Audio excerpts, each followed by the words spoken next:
Oh, Wow, what's been going on today?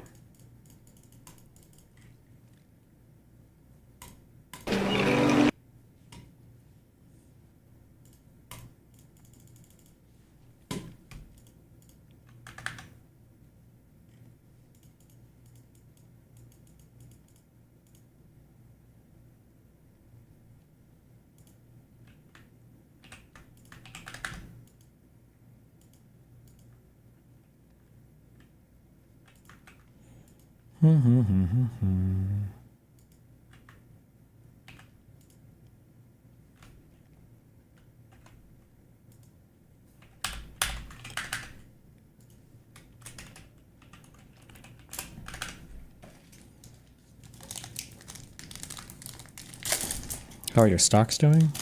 Why, did something happen?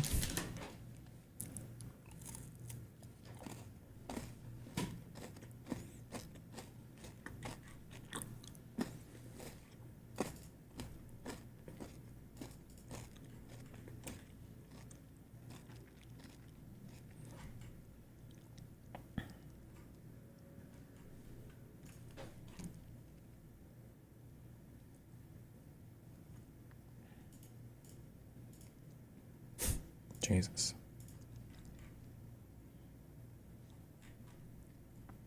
Venue change on the Houston event is tragic. Oh yeah, what happened with that?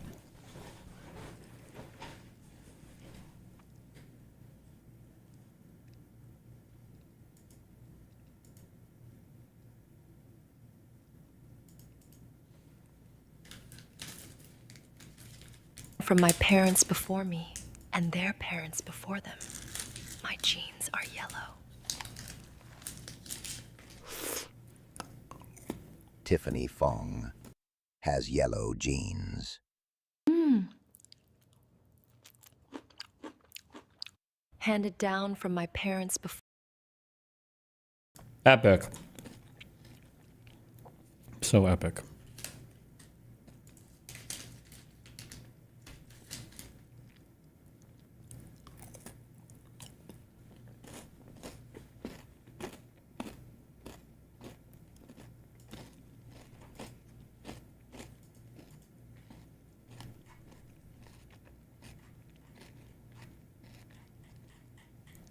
Jesus. Who the fuck is Jared Blanco? Okay, listen. There have been accusations made about this Jared Blanco guy. People don't know this, but we have a DGG youth division that manages all of the underage members of DGG. And Jared Blanco was the CEO, CFO, and COO of that division of DGG. He was personally responsible for the oversight of every single underage member in my community. We were all intimately familiar with him, involved with him. It empowered him to do anything he needed to make sure that everything ran smoothly.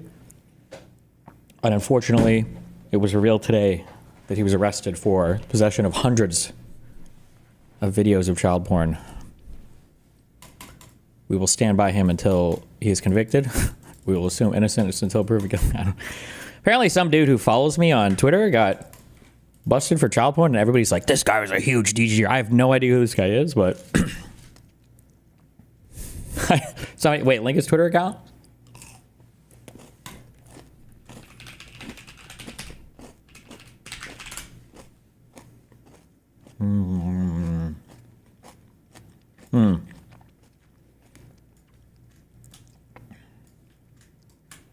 Well-known Destiny fan charged with possessing over 300 videos of CSAM. I know a lot of people in here are mutuals of Jared Kelly, especially in the Destiny orbit.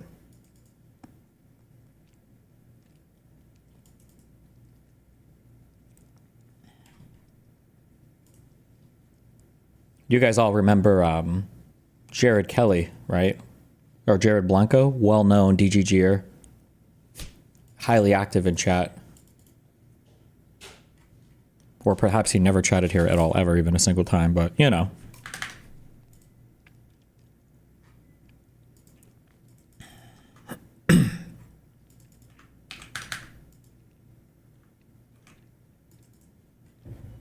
Also known as Rinlux. I'm just kidding. I'm just kidding.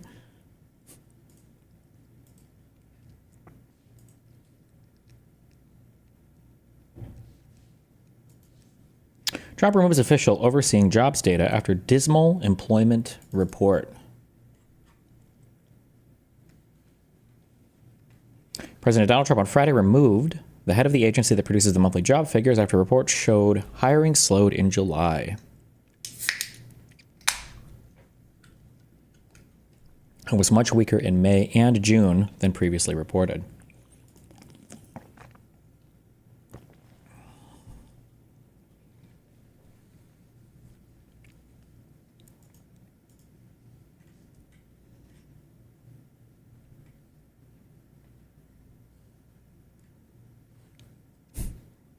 Jesus. Never mind. Sorry. Okay.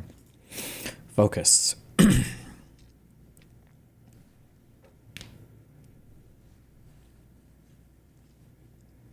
Trump, in a post on his social media platform, alleged that the figures were manipulated for political reasons and said that Erica McAntarfer, the director of the Bureau of Labor Statistics, who was appointed by former President Joe Biden, should be fired.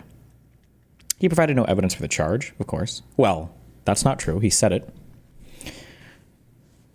I've directed my team to fire this Biden political appointee immediately, Trump said on Truth Social. She will be replaced with someone much more competent and qualified. Trump later posted, in my opinion, today's jobs numbers were rigged in order to make the Republicans and me look bad.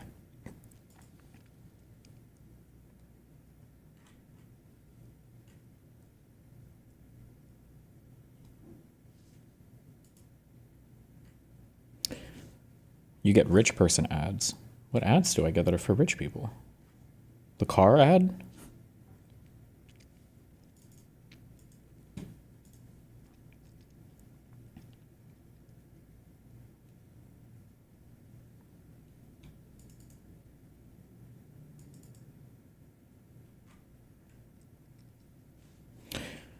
The charge that the data was faked is an explosive one that threatens to undercut the political legitimacy of the U.S. government's economic data, which has long been seen as the gold standard of economic measurement globally. Economists and Wall Street investors have for decades generally accepted the data as free from political bias. Okay, hold on. I'm talking to this guy. I don't know what. Over, but I'm sure it's over something important and based. Hello, what's up?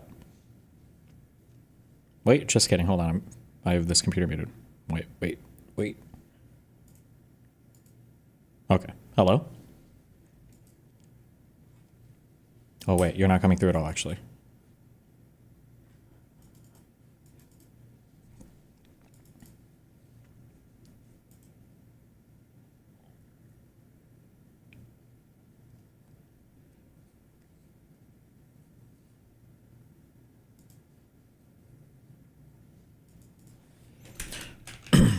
Eyes. I gave him the eyes, don't worry.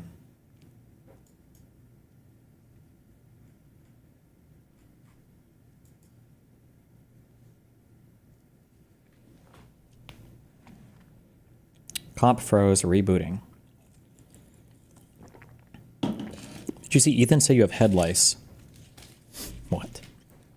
Oh, wait. Okay, question.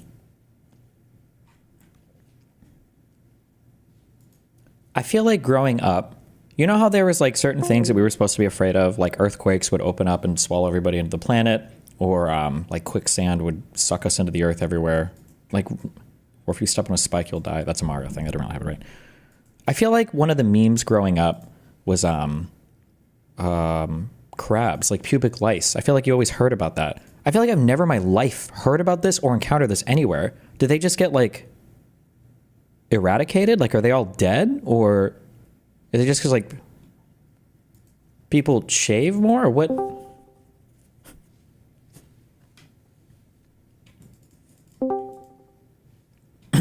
Oh, hey, what's up, buddy?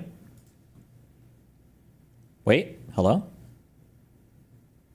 Oh, I think you have to do a thing because the Discord screen isn't lighting up, which means your audio is not coming through. Can you hear me now? I absolutely can. Wow, how's it going? There we go. Pretty good. You? I'm surviving one day after another. I'm still here like a cockroach. Yeah, I heard you got, well, maybe you could tell me. I heard you got some good news on your court case, but I didn't follow that closely.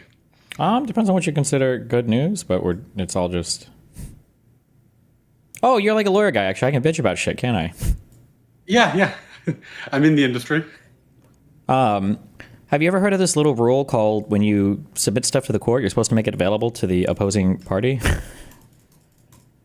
Yeah, that's a pretty big one. That's one that'll get you and piss off a lot of judges if you don't follow that one. One of my favorite things about oh my God. Wait, hold on. You're about to become my event person for like 4 minutes before I scream at you about Trump, okay? Sounds good. Okay, first of all, I know that like the meme in law school is that like civil procedure is always like the worst class or whatever, but I didn't know that it was because people literally just can't read the rules or have no mind for them or don't give a fuck about them. There are so many bizarro things with regards to this court case. So one of the things that the opposing counsel wants to do is they want to keep, or they were trying to keep submitting like declarants or affidavits to this case. But then what they would do is they would censor the name in the thing, and then they would submit it to the court. And we don't get like any uncensored versions of any of these submissions. So it's literally like anonymous like witnesses or accusers. And we're kind of doing meet and confers to figure out like, well, you're going to, tell us who this is. And then where we're at right now in our meeting and confers is they're saying, well, this is what we've done. We also filed a motion to seal these things. And what we're going to do is if the judge approves it, then we'll file it under seal and then we'll make it available to you. But if he doesn't approve the filing under seal, then we're just going to withdraw it. So they're just like, they're spamming like all these like random things. I said these random, there's like 4 of them, but it's like they're like half the submissions on this have like redacted shit. I don't even know who the fuck the messages are or where they're from because like, yeah, it's just like, it's very fucking annoying. Is this state court or federal court? It's federal court. They cited a federal statute to get it into federal court, and that's what we are, that's where we're fighting. So Southern District of Florida, I guess.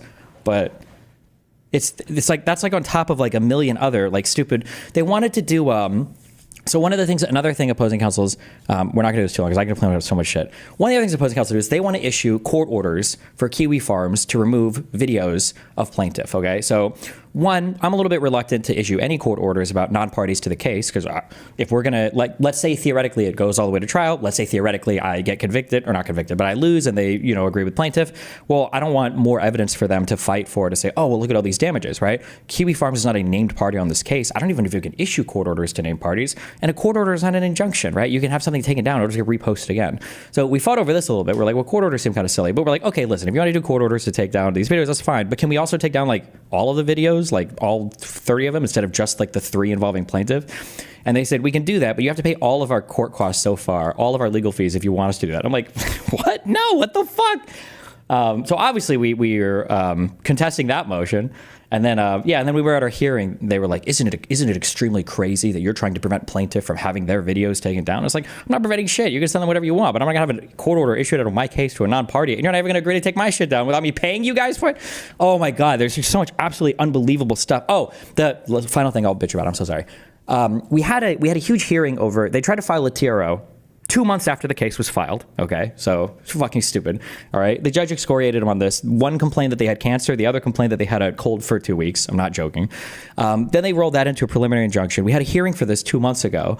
And as part of this preliminary injunction hearing, it was an open court, nothing, no, not sealed, not secret or whatever.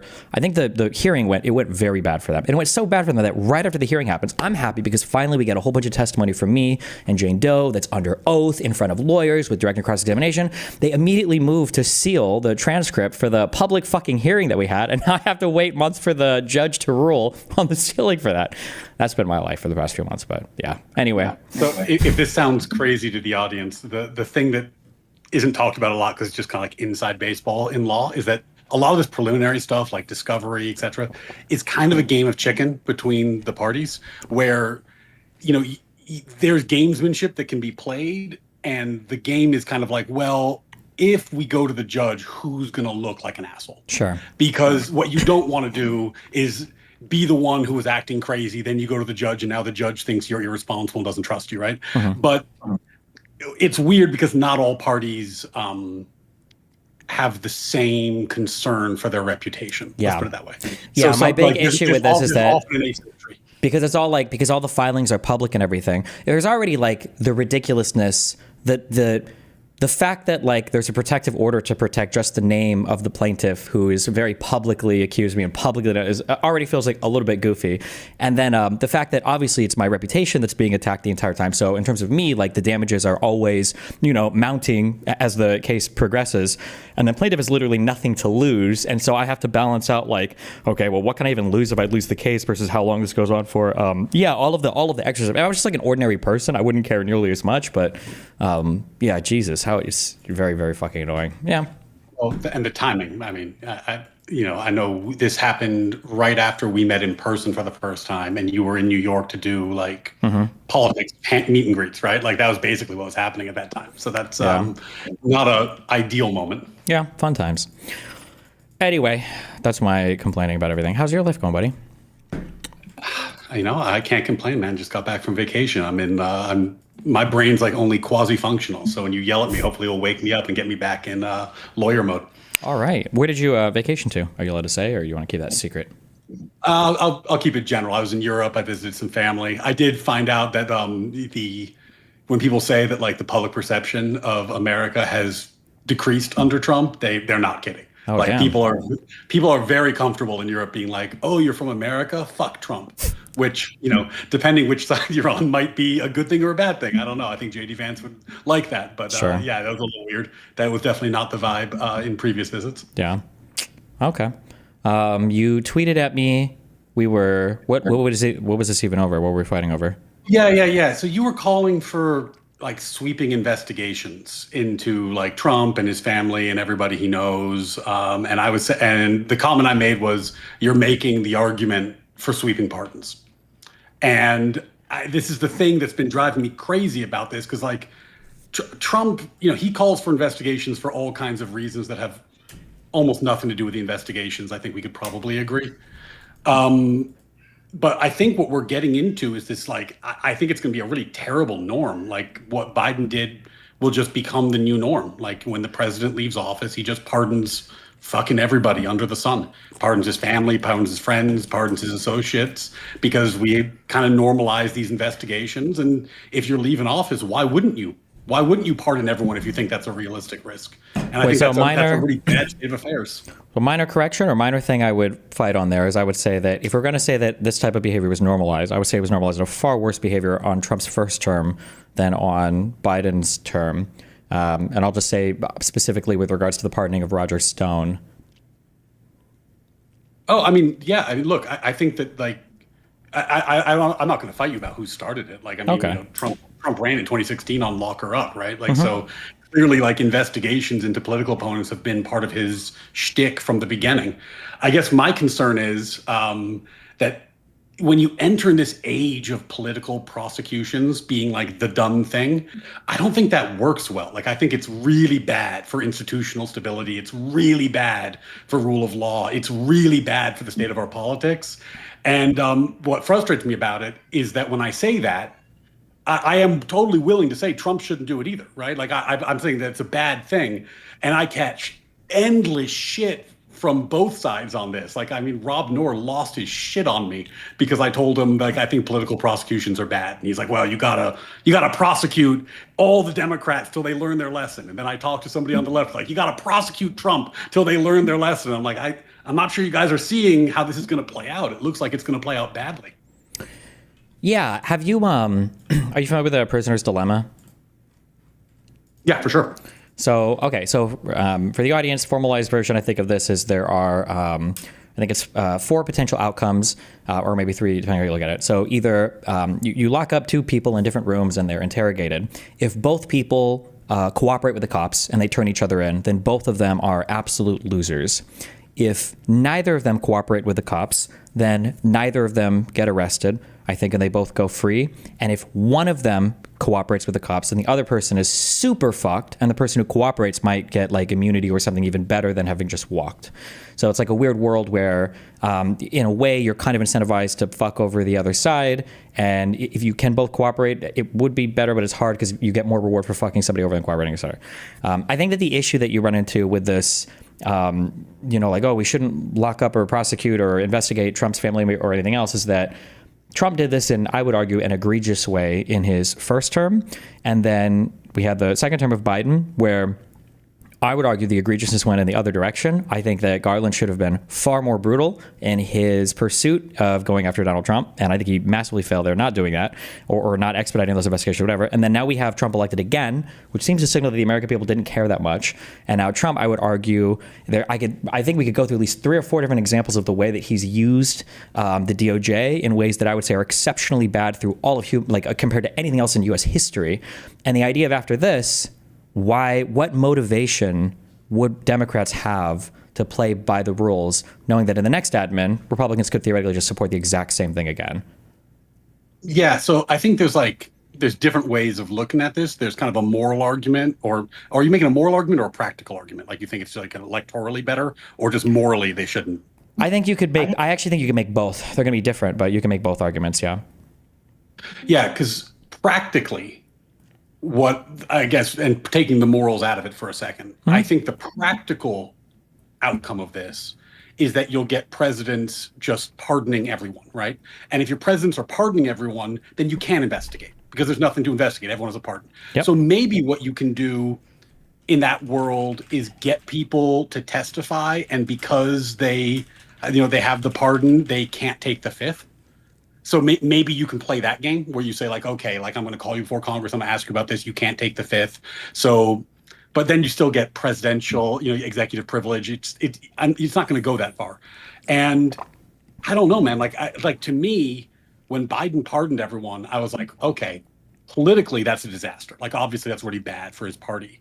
As a father, like of course you pardon your kid. Like that he's going to get investigated. It's coming down the pipe. Why wouldn't you pardon your kid in that circumstance? I would fight on a couple things here. So one, whether it's good or bad politically, I'm not even sure how true that is. Again, apparently the American people just don't care. Two, I don't think he pardoned Hunter Biden just because he was his son.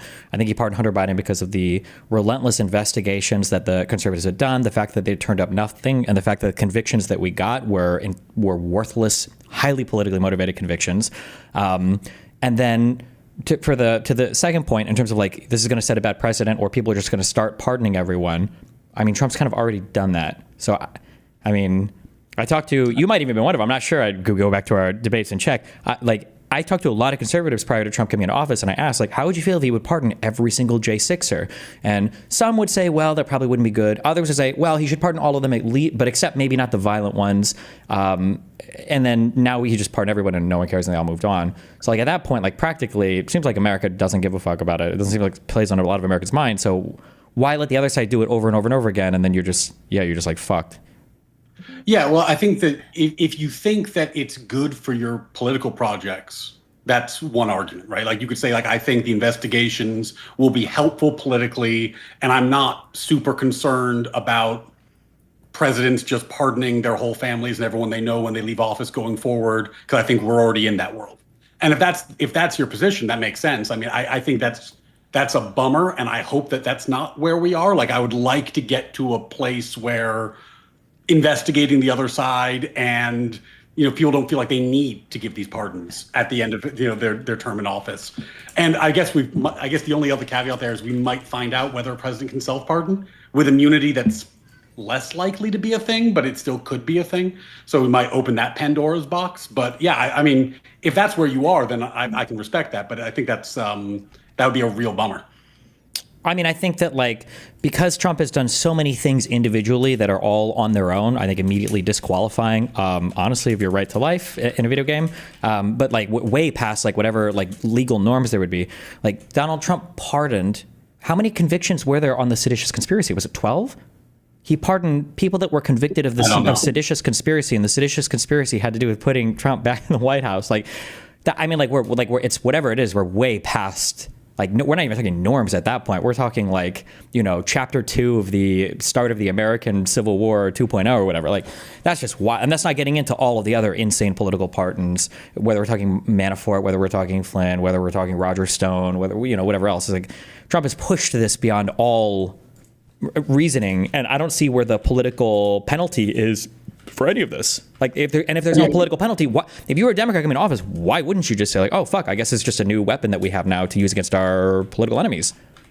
And so I guess the thing I'm going to say is that that is a calmer version. It's the mirror image of the arguments Rob was making at me from the right about all the terrible things that the Democrats have done and all the reasons why there must be political prosecutions to teach them a lesson so that the American people can go forward. And he even conceded that he thinks it is a better world, like if you could just be the czar of the universe, it's a better world if we don't have all these political prosecutions. But the only way to get it there in his mind is to go through the mud and to go through the process of dragging every Democrat before the House and bringing charges, all the congressional hearings and that sort of thing. Yeah, I agree with Rob 100%. We just disagree on the facts.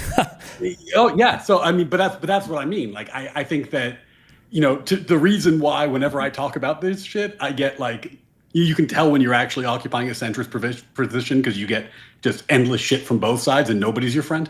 Well, do you think at this point, do you think that Kamala or Trump would have been better, at least insofar as rule of law is concerned in the United States?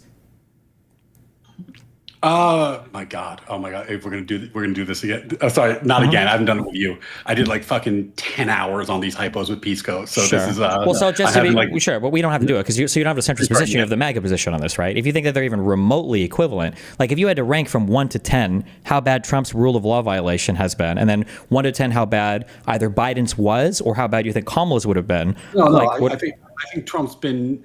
I think things have changed. We haven't spoken in a while. Like since we spoke, and I can't remember the exact date, but it was a while ago.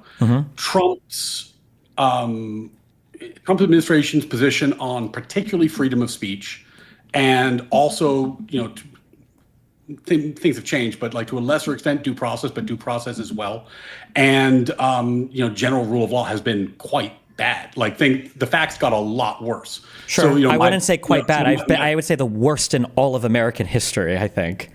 I don't know if it's ever been this bad ever. It kind of depends on how you view like rounding up people and putting them in camps, because American history has some dark chapters. But there were better. We had better reasons to round up Japanese people and put them in camps during World War II than we did to say that we're at war with Venezuela, and that's why we have the Alien Enemies Act. I think the Japanese internment camps were more defensible than the invocation of the Alien Enemies Act. Do you disagree with that? Yes, because I think the Japanese internment camps were, and we have to get stats on this, but like my gut read of history is that they were sweeping in a way that is not comparable to what's happening here. Like that really was, you were just being rounded up on the basis of your nationality, and it was being done on a scale that dwarfs what's happening now. That's my understanding of it. Benefit of the Alien Enemies Act is it can be done on basis of nationality. Now there were way more. I don't know if it was just Japanese. It might have been more all Asian citizens for some of the United States, but definitely Japanese. But like if you were a Venezuelan national, you can just be rounded up and deported, not put in a camp, but deported to CCOT as well, right? You're not even staying in the U.S. until this can be figured out. You're getting deported to a crazy place in El Salvador, right? No, this is the thing. The other thing that I've been pissing off MAGA people with when I pointed out recently is that like if you are someone who's pro deportations, and let's just assume for the sake of argument that's what we're talking about right now, like so we can get past the policy for a second. Let's say that's your goal. This idea that you can deport people into prisons is super bad, is long term. It's super dangerous for even that goal, because the whole legal framework around why you can deport people is that it's not a penalty, so they don't need criminal levels of due process. That's why you can have like a quick hearing and then out you go. If you're sending someone to a camp or a prison, the Supreme Court is going to demand more due process. And they've been signaling this, that like they have some concerns about the due process aspects of this.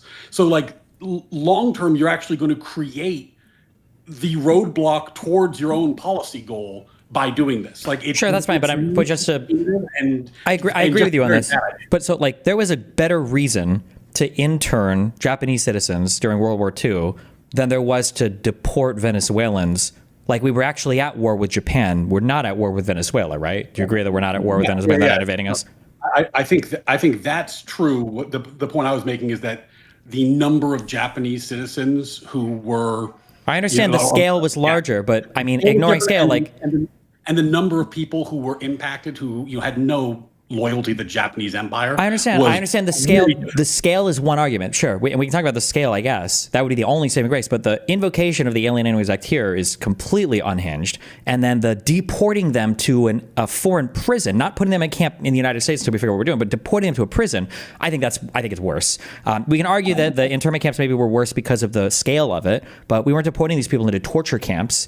And we at least had, it was like World War II. It was arguably some kind of existential war for at least Europe. Yeah. I think we're glossing a pretty major detail. And again, this is, I haven't looked at this history in a long time, but to my recollection, Japanese citizens, American citizens, were being put into camp on the basis of their ethnicity. So that's a little different than a non-citizen being deported. Yeah. Wasn't it required to show some citizen trace for the World War II for the internment camps for the Japanese? I don't want to go on a huge limb here. My recollection was that that citizenship was not like a factor. I thought it was just nationality. If you could be a Japanese American citizen and then you wouldn't go into camp, that would be a good argument in favor of your position. But I think it was the other way around. I wouldn't, but I would need to look at it. Okay. You had some tie to. It says Japanese and Japanese Americans, so second generation Japanese people, which would be American citizens. But I mean, okay, so that's a pretty big difference, right? It is a big difference, but it's still more defensible than saying that we're at war with Venezuela. I think, for example, if the policy of the Trump administration was to deport American citizens of Venezuelan descent, that would be an order of magnitude worse than what he's doing. Well, but that's but without the due process, which the Alien Enemies Act allows him to evade, I mean, that's kind of what he has the power to do now, right? It doesn't allow him to do that. There are the Alien Enemies Act. Sorry, my kid's screaming in the background. You can hear that. Whether or not there's an invasion or a war, there's these different predicates, and whether or not there are alien enemies, those are. Well, I have a bet with Pisco on this, but I'm pretty sure those are non-justiciable. I don't think we know for sure, but probably they're at his discretion. The due process part isn't. The Supreme Court, I think, has been pretty clear that the due process point, if they're pressed on that, they're going to, that is an issue that the court can rule on. Did you provide adequate due process? Now, due process doesn't require a lot in this area. It could be a very quick hearing. It's not like a trial, right? But the courts are definitely not deferring to him on whether or not due process needs to be followed. Sure, I'm not. It gets weird around the justiciable part. Is that the issue that they're fighting about right now in court? Because I think I don't remember if because if you say the initial invocation is non-justiciable, you get into really weird areas about that. Regardless of where they fall on the legality for the invocation of the Alien Enemies Act, I feel like if you look at the situation of the scenario and everything going on, I'm not going to defend internment camps or whatever for Japanese in World War II, but there is a understandable world where somebody would do that isn't just purely motivated by racial fucking hatred, that doesn't involve an outright fucking lie. We were, at least my understanding is we were at war, a relatively existential war with Japan in World War II. We're not at war with Venezuela. We're not being invaded by Venezuela. The invocation of that act, and we're not using this to just arrest people and round them up or deport them. We're using it to deport them into prisons in El Salvador. Whether the concentration camps or they torture people there or not. I mean, we can argue about it. It seems like most people agree that is the case for Sigat.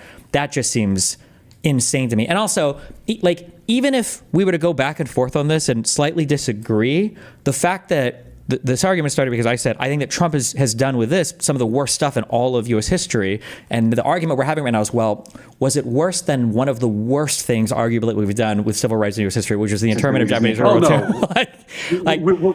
totally we're totally autism broing like a really minor point, like just kind of for fun.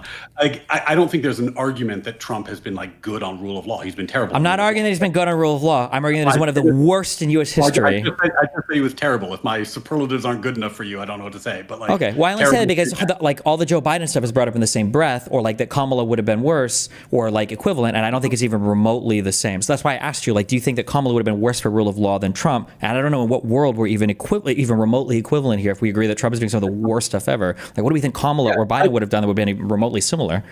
But I mean, we got into this on the subject of like, how does this play out, right? Mm-hmm. Like, what happens when these investigations become the norm? When we start hearing, we start every presidency, the next guy gets into office, orders the DOJ to investigate his predecessor, investigate his family. You get Trump posting on Truth Social to investigate Obama now. Like, in that world, I think, we're really, really degrading the rule of law. I think we agree on that, right? It's a very bad world to be in, and I would like to get out of that world. Now, you and Rob Noor apparently agree on the only way out is through. I'd like there to be some other option. Like maybe people are like, at some point, this is his last term. We say, okay, we're done with him. Can we find some other norm going forward that's not going to be so batshit crazy? Because this shit, I don't think is going to work. I think this is really destructive. If people, who grew up in this, grew up and said, yeah, American criminal law is kind of bullshit. The federal government just investigates people politically. I wouldn't be mad about them saying that. I'd say, oh, we can do so much better. But like, holy shit, like it does seem like that is what we do now. And that's a shitty place to be. And I am very interested in getting out of this mess. Maybe this is, in your mind, the best way through. I don't know. Well, the thing is that like we have to agree on some factual reality to escape it. And if we think that both parties have been even remotely similar, like that's just never going to happen. Like this is the end. I would argue that Trump's lawfare in his first term was already grossly unacceptable. I would argue that Biden in his second term, despite trying to be the come together and be the president for all Americans man, still gets lambasted as being about as bad as Trump. And now that we're in Trump's second term, I would argue that we've seen the worst that we have seen in all of U.S. history in several different ways. And now we're like, after this, like, okay, well, hopefully after this, things can go back to normal.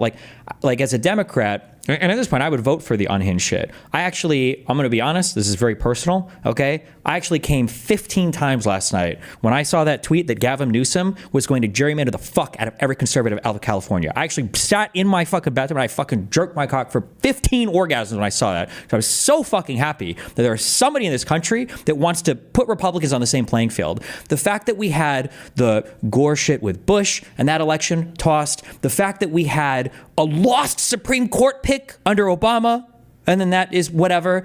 And then the insanity that was, there were two different special counsels under Biden investigating him and his son at the same time, where when Trump came in office to kill the investigation on him and his people around him and then pardon all of them after their convictions. To have another term of Trump where we've seen, and we walk through any number of these, insanity. And then it's like, wow, I hope the Democrats take us back to normalcy. I'm like, nah, I hope that at least like the methods of whatever capital punishment are at least fun to watch on TV. Like, I don't understand why anybody who's a quote unquote centrist or Republican would ever expect any Democrat to come back and be like, okay, well, let's play by the rules now. Because I wouldn't expect any Republicans to. Why would I have any reason to? They haven't paid any consequences. None of them have suffered at all for any of the insanity over the past like 25 years. Like most of the Republicans still think the 2020 election was stolen. Like how do you come back in that world? Well, I mean, they're not going to suffer, right? Like, I mean, that's what I mean. Like, he's going to pardon everybody. So you're not going to get any of these people in an investigation. Like, it's just not going to happen. But, and I think that, and this plays a little bit into your like Hutch, Pisco, Econoboy thing. Shout out, I'm going to be debating Econoboy on whether socialism is immoral next week. Our schedules don't line up, so I'm trying to find a time, but we'll do that. That should be fun. But when I look at the political landscape, and you can tell me if you disagree, I think Trump's superpower, after all this time, and there's a few things he's very good at politically, but his true superpower is that he found a way to get the unhinged portion of the right to vote and to vote for him. Like the QAnon crowd. Like, I mean, these are not people who were voting previously, right? They are the mirror image of the crazy tanky socialists on the left-hand side, of the spectrum who never vote Democrat. And he found a way to mobilize them. As long as that vote's in play, unhinged behavior is going to get rewarded. I don't know what else to say, because like that vote likes some unhinged shit. Just like, honestly, like if, Hassan's crowd fucking voted, they'd love some unhinged shit too. Like that's just who these people are. If that crowd stops voting, like they used to not vote when Trump's no longer in the picture, like they didn't really vote when he wasn't on the ballot, like in midterms and shit, that might be a path to normalcy. Because I think the new thing in American politics is that they're voting. I don't think that ever happened before. So the issue is that the unhinged portion of the right that's voting for Trump is basically 95% of the Republican Party. Trump has, within the Republican Party, some of the highest approval ratings of any president in history, despite the fact that he has some of the lowest overall approval ratings, the second lowest. The first lowest was him in his first term right now. That something is fundamentally broken there, and I think it's a mistake to view it as just Trump. I think that McConnell saying that they were going to force Obama to be a one-term president, I think that McConnell refusing to even have a Senate hearing for Merrick Garland as an Obama Supreme Court pick, despite the election being a year away. I think the Ken Starr 5-year obsessive investigation into Bill Clinton to try to find some reason to get him impeached or thrown out of office. I think that the Supreme Court ruling in Florida that forced Gore to resign that election before truly they had the recount they deserved. I think all of these things and the lack of consequences that conservatives have ever paid for anything.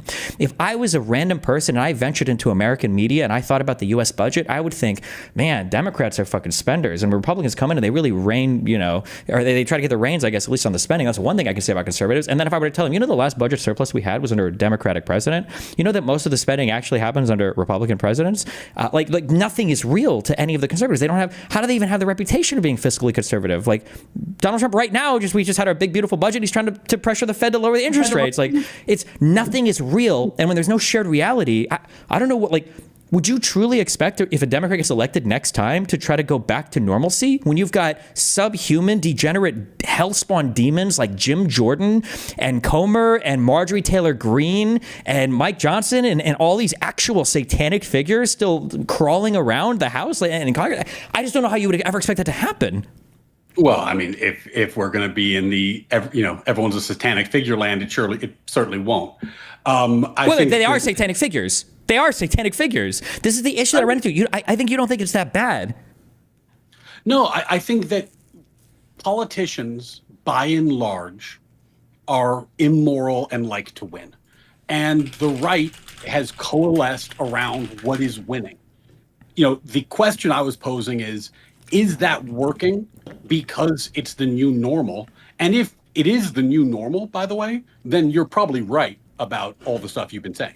Like, if that's the new normal going forward, then there's no reason that I could give why Democrats should attempt to do like sane, old school, respect the institutions, respect the office type behavior.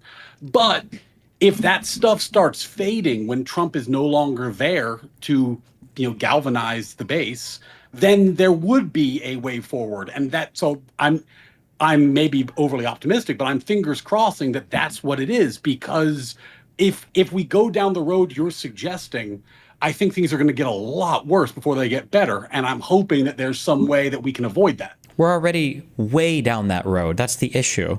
Like, if I think of just the Eric Adams scheme, is there a single thing that Biden in his 4 years did just on that, even cumulatively to the Eric Adams thing? Or, I mean, you can pick so many, Trump's crypto thing. No. I'm saying, I know, hold on. I know you got things on the Trump side. I'm asking, in terms of Trump and the Eric Adams scheme, is there one thing that Biden did? Yeah. I'm agreeing with you. I'm saying, you could pick the Trump crypto thing, and you say, well, what's the second most corrupt thing after that? And but I'm just saying that, because we keep saying that both sides, like you said, politicians are immoral and like to win. And I'm saying that, no, I'm saying that MAGA and the conservatives are very special outside in their own world right now. None of this was normal or normalized prior to. I think that what I'm saying there is that I think there's a difference between someone like, Trump, or maybe I don't know who you want to pick as your chief satanic, figure, Marjorie Taylor Greene, maybe, I don't know, like a true believer.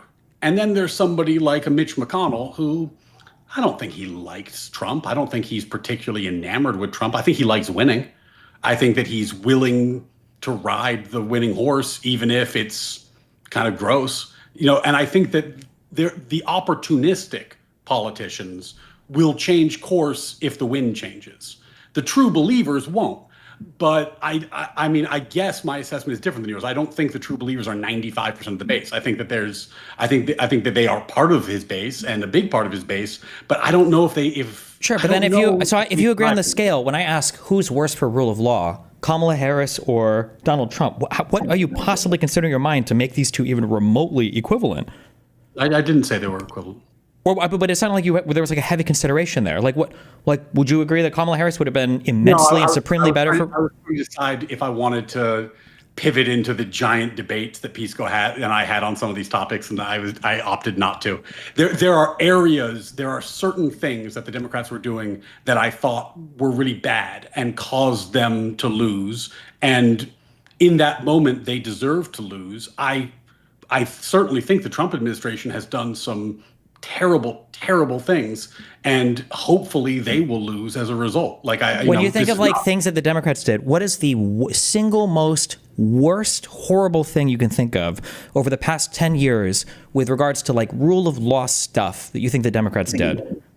Oh no, that's why I didn't pivot to it, because it's not going to be the same thing. It's like I think that the Democrats were on the verge of attempting to make racial preferences legal in a lot of places, which I thought was pretty gross. I thought that the cover of Biden's health and whatever was happening Biden's health not relevant to rule of law, and Trump's health is currently being covered up by the entire Republican establishment as well, right?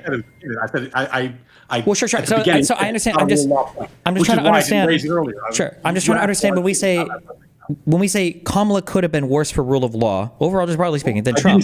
I didn't say that. What I said was you asked the question, and I paused because I was trying to figure out whether I wanted to pivot into these other problems I had with her, and I chose not to. I agree with you that Trump's worse on rule of law. Like, okay. I don't disagree. Yeah. Okay, that's okay. That's all I was. Okay, so I was curious about. I know you're prepping for your debate, so we got you like it's you got to like get in there, but. I'm not prepping for a debate. The issue that I have is that the constant downplaying of like everything that Donald Trump does, it actually drives me fucking insane. I feel like there's at least 5 or 10 different things that like on their own are worse cumulatively than all the horrible legal stuff that you complain about Democrats for fucking ever. Yeah, the executive orders targeting law firms, I think, is insane. The targeting of individuals to have like their security clearances revoked because they don't politically like them is unbelievable. The entire Bovee and Bondi scheme to manipulate Eric Adams as mayor by dangling charges over him, I thought was absolutely unreal. The invocation of the Alien Enemies Act, I thought was an egregious violation of rule of law. The fact that we've got this unitary executive theory running where Pam Bondi serves as Trump's right-hand prosecutor that he personally directs, I think is insane. The fact that we put a special prosecutor in place to investigate Biden because he found a folder of potentially classified information in his garage, and now we have this huge conflict of interest related to Pam Bondi, Epstein, and the FBI redacting Trump's names from him. We don't have a special prosecutor for that. I think it's crazy. Like there's like so many different things we could go on. Sorry, I'm like but then when I hear people talk about it, like, well, Kamala could have been bad. I think Trump's kind of bad. I don't know. What would it be? And it's like, well, maybe Kamala could have extended some DEI stuff. It's like, well, affirmative action ended under Biden. They didn't do anything to bring it back. I don't even know how it's even remotely close. And then when we have the conversation of, When we have the conversation of like, what do we do going forward? Well, the Democrats just have to move past it. And it's like, holy fuck. Like, what are we talking about? Like what? You said like a billion things there. Yeah, I'm not going to try to respond to all of them fine. Because you can also cut me off if I'm rambling too much. But go for it. Yeah. A few things. One, just because it's like a thing that I've talked about publicly, so I just feel I have to say, affirmative action ended under Biden with Biden arguing before the Supreme Court that it should continue. It ended over his objection. And when Trump was in office, he was arguing it should end. So I don't think that's a really fair point. But I mean, I'm only picking one because you said it. There's a billion things you said, and I'm not going to attempt to. Well, but that's following rule of law. It ended. Obviously, their solidity is going to fight it for it, but it ended, and they lost, and they moved on, right? Yeah. But in fairness, when you like one of the questions that I think is very interesting to ask is, I agree with you about so much about the stuff that Trump does that's bad. So much of the things that you say, I'm just like, yeah, I think that is very bad, and that's the sort of even our first conversation, I said, like, my concerns about the rule of law with Trump are why I didn't vote for him.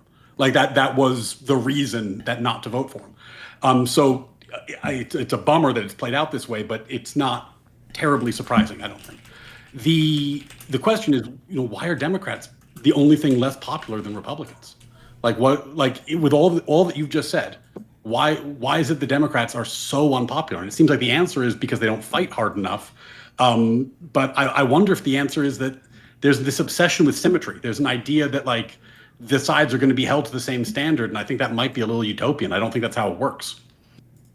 Yeah, but I think one of the reasons why, I mean, there's a lot of things. One, I think, is the just massive misinformation apparatus that the Republicans control from top to bottom. I mean, today, Trump literally fired his Labor Department secretary, because he, not the top secretary or whatever, but because he didn't like the jobs numbers that they reported. So the fact that Republicans have like this absolute top-down media control is, I think, a huge thing. And the second thing is you say like, well, they don't feel like they'll fight for them. Like, that's true, but like our standard for fighting is like, do I have a president who believes so strongly in his ability to lead the country that he's willing to like lead a fucking insurrection to stay in office and then lie about the results of the election indefinitely? Donald Trump today, the leader of the United States of America, supposedly the leading shining beacon democracy, currently has a president who believed that the last election was rigged, and that's never going to change. Like, there are going to be, I'm trying to say mean words, there are conservatives going forward who are going to teach for the rest of their lives, their children and their grandchildren and their great-great-grandchildren, if they live that long, they're going to be teaching them that the 2020 election was probably stole. That's inconceivable to me. That's like, so of course they feel like they can fight strongly. They literally are willing to fight as dirty as possible to do whatever they want. Well, but there's also, and I don't claim to have an answer to this, but the base on the right at present just seems to be cohesive in a different way. Like, when I think about, like, okay, in terms of their politics, who's an equivalent to Hassan on the right? Like, who's a right-leaning Hassan in terms of like how far they are from the center? In terms of how far they are from the center, Matt Walsh, I guess. I don't know. Charlie Kirk, maybe. I don't know. It depends on which Matt you mean. Walsh, Charlie Kirk, right? Like, I mean, you get like, you get the Christian nationalists, you get like the hardcore populists, but they all voted Republican. They all voted Republican.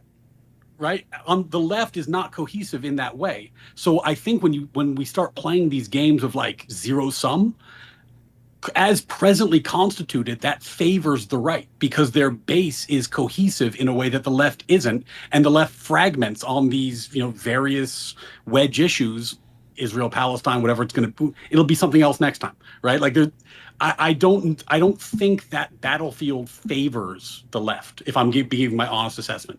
I think the left wins when they are inspirational, when they are practical, when they sound like, prime Obama, prime Bill Clinton. I think that's the blueprint that has been successful because their base is such a big tent and it has so many different ideas that the only way when you're down in the mud, it doesn't inspire and it doesn't bring the people in. I think the left just operates differently than the right. And I think that asymmetry is going to be a battlefield that really favors the right. I think in this kind of like dirty, meme, edgy content, the right has a huge structural advantage. I think it just is a better area for them to play. I don't think I actually even agree with that right now. I think that the right actually has a bigger tent than the left because the right, because of the complete homogeneity of media messaging control that they have from top to bottom. Like, we can say the left has a big tent, but the right literally got the fucking, I would have bet so much money of this against this ever happening. The right fucking got the Silicon Valley dipshits to actually play into, and all the crypto bros and everything who are watching Donald Trump support crypto, who has no idea, what a blockchain even is. I feel like the right incorporated a ton of new people. You saw a lot of the, Hispanic vote in Miami and Florida start to sway more conservative than they thought they had. You saw young people, even young men, kind of sway a lot more conservative than they thought they could. But I think, dude, I mean, you just said the fucking magic word, right? Like, I mean, that in terms of like the massive self-owns on the left, the way that they've lost the young male vote is like an unbelievable self-own. Like that was. It's not a self-own though. It's an own insofar as the Republicans control the media apparatus and can demonstrate and do whatever message that they want. That's insane to me. It's crazy that the messaging in, and I'm not saying this is like the politicians necessarily, but if you look at like the messaging within like the left media sphere for the past 10 years, you know, there was an article that came out recently that said something like, you know, girls are now achieving more than boys in every area in academia except one. And here's why that's a problem. That was essentially the title. And it's like, whoa, holy shit. You just said that other than math, girls are outperforming boys in every other subject. And it's a problem that they're not outperforming them in math. That's the fucking article. And in a world where that's like, you know, the mainstream leaning opinion in left-leaning circles getting published in publications, yeah, you're going to have a male vote problem. Like, I mean, this isn't fucking rocket science. If you think David Hodge is going to solve your fucking male vote problem, you've lost your mind. And then they kicked him out for a gender quota, which is hilarious because it wasn't even... It was a gender quota that required a man. So it wasn't even like a good reason to kick him out. But they thought a gender quota would be like a good way to kick someone out, that would be a palatable way to kick people out.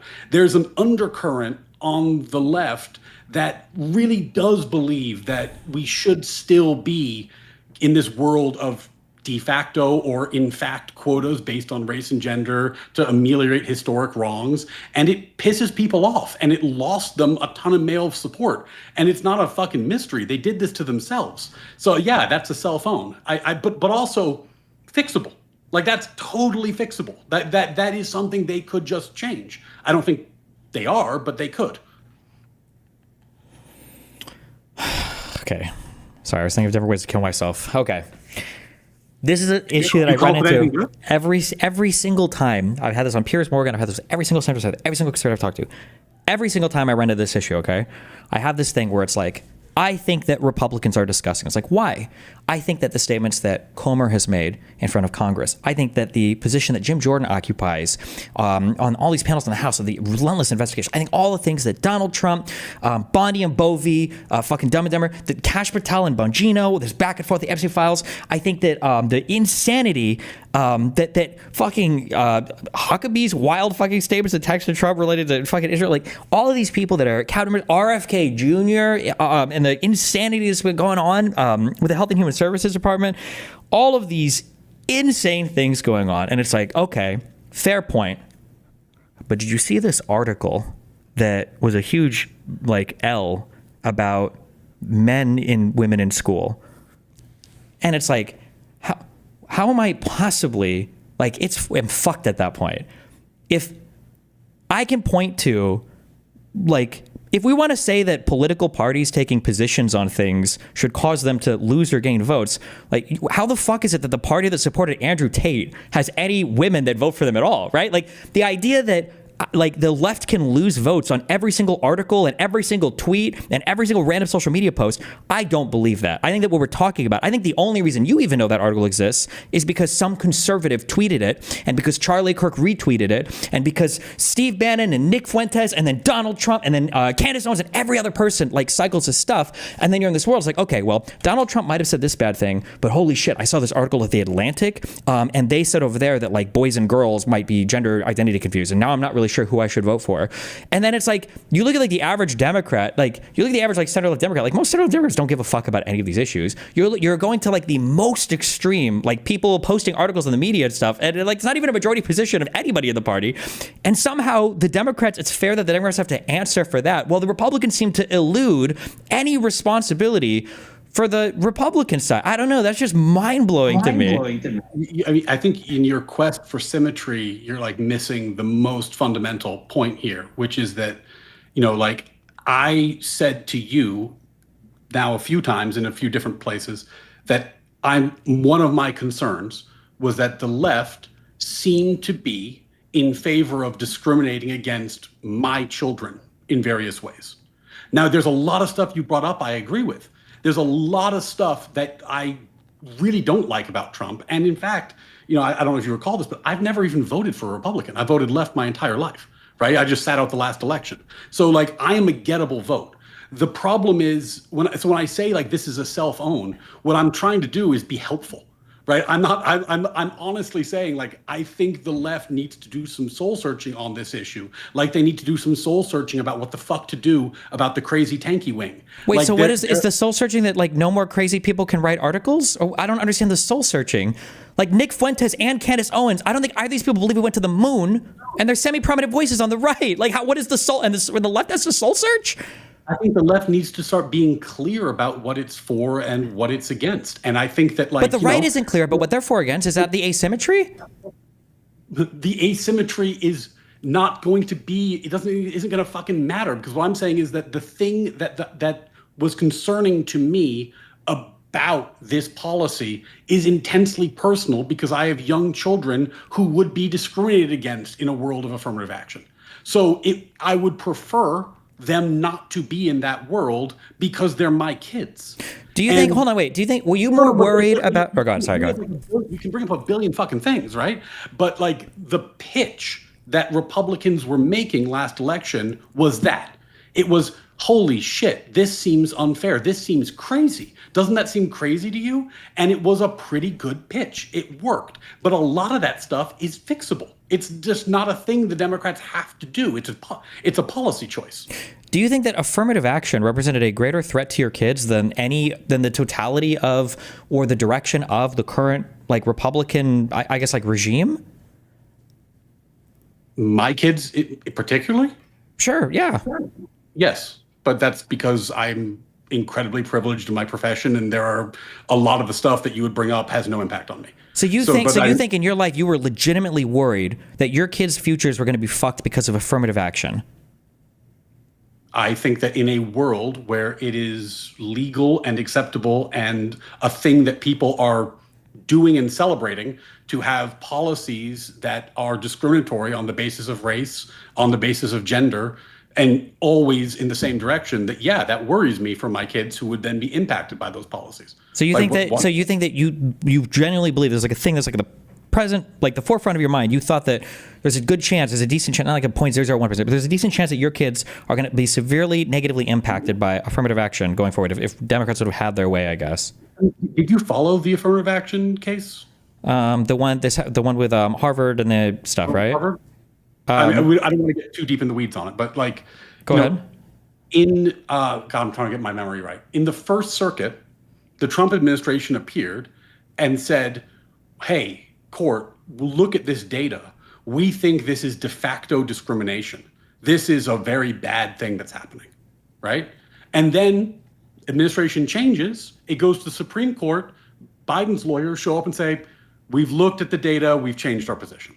We're cool with this now, right? So, and like, look, there's a deep argument you can make about whether the data was good enough or bad enough, and that's an interesting thing, but it's kind of in the weeds.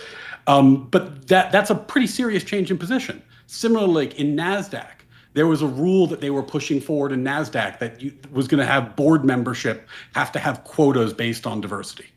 And it was chugging along until Trump won. And then they withdrew it. I think it was in the Fifth Circuit and being appealed, and they withdrew because they knew that when they went to the Supreme Court, Trump's lawyers were going to be on the other side. So, yeah, in this area, the Trump administration made a big impact. And there's other areas where they've done helpful things, though I will share your frustration that they often do it for like the most batshit fucking reason. Like the example I give is when Robert Kennedy came out and he said, we should ban cell phones in school. And I was like, yes, we should. That's a great move. And then he's like, because they're fucking magic radio waves that'll cause cancer in your brain. You're like, well, that's not the reason why we should ban them. That's insane. But it's a good policy. It's just for the fucking wrong reason. So it's not like there aren't things about the Trump administration that I think are good things. There's stuff that's been good. He's just done a lot of fucking awful shit sure, too. I'm just, okay. Tell me if you disagree with either of these two statements, then the thing that follows, okay? And I don't know your life, I don't know you personally, but my understanding is affirmative action helped the most white women, and it hurt the most probably Asian men. Now that affirmative action is supposedly gone in some way, that means it's probably going to help Asian men more than anything else, because now they don't have to, I guess, fight against the same high SAT score requirements to go to school, and then all the benefits from white women are not going to be as present. So unless like all of your kids are Chinese boys, I missing something? Like, does the revoking of affirmative action even help your children at all? Or I mean, it definitely was not white women to my understanding, at least from the data that was presented in that court case. But I mean, if you have something else you want me to look at, I'm happy to. But even if that was true, and like I said, I don't, that's not the numbers that I've seen. But even if that were true, to give a preview of the argument I'm going to make, when I talk to a convoy about socialism, there are also just certain things that are wrong. Like I am not in favor of discriminating on the basis of race. It's not a thing that I think should be legal. And I don't think it should be legal if your reasons are some considered good. Just like I don't think that we should remove all property rights from people in America because socialism might have some kind of positive impact on the quality of life. I think there are actually these baseline rights that matter, which is why when Trump shits on the fucking First Amendment, and I apologize, I know you brought up the law firm thing. Pisco made this point and he's right. It's a little delicate for me to talk about that, so I'm trying to skirt that a little bit more than I did in the past, just because I probably shouldn't talk about it as much as I was willing to. But like, there are certain things that are just worth defending and worth being upset about. The direction the Democrats were taking was violating these kind of core rights and norms. I did think in a way that could hurt my kids, and in a way that just is unacceptable. Now, just curious, just as a random thing, the Trump administration isn't violating these fucking norms, and I hope he loses for it. Okay, sure. I'm just curious. Have you ever uttered that statement when Biden was in office, that there's a thing that you probably don't feel safe or comfortable talking about anymore because it'd have a direct negative real world impact on you from the administration? Oh my God, yeah. I mean, sorry. From the administration, the comma changed it. Sorry. From the administration, no, but that's not exactly why I don't want to talk about the law firm thing. It's just that that's my world. I know these people. My comments should probably not be public on that. But yeah, I think during 2020 to 2024, for example, I would not have and did not go on shows like this to talk publicly about politics because I thought it would be very, very risky career-wise. That's not from the administration, so that's why I changed it when you added that. But yeah, I felt very constrained in my behavior during the Biden years. Even though the height of all of the censorship and everything online was under Trump, and it all kind of receded under Biden. Do you acknowledge that? Well, I think that there's the kind of censorship that I'm worried about, and this is why I said you pointed out that by the administration was such a central point, was in the world that I occupied, it was there was complete groupthink on politics. Like in 2016 when Trump won, and I won't say where I was working, it was like a day of mourning. Everybody, people left work, people didn't come back for the rest of the week. It was understood that everybody was supposed to be upset except for the 2% known conservative. There was a total uniformity of politics. Flash forward today, nobody where I work talks about politics because it's understood that there's people with different positions. And that norm is a lot better. Now, I don't know if that's because I changed where I work or just the world changed, but certainly where I was working circa 2020, 2024, it was, there was a strong norm that if you were not espousing a strongly left-leaning view, you should probably shut up about politics. And, that I did. And I have a lot of left-leaning views, so I was happy to talk about those. But my more right-leaning or centrist views, I should certainly shut the fuck up about. But that's not because of the administration. That's because of the culture of political uniformity and censorship that was prevalent at that time, at least in my experience. Okay. I don't know where you want to go from here. The thing that I like,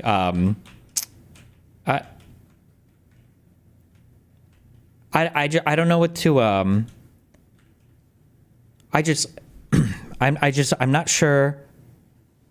I just don't know. I'm so mind fucked on everything related to this. I feel like Trump could start executing people in the street and you would be talking to me about theoretical affirmative action that might hurt your kids in the future or something. I just don't understand. Donald Trump is, to mention the First Amendment, Donald Trump is suing pollsters, he's suing media companies, and he's suing social social media companies for kicking him off of like Facebook and Twitter and everything else. And he's like targeting individual lawyers and targeting law firms, and is now suing the Wall Street Journal because he doesn't like that they public that's.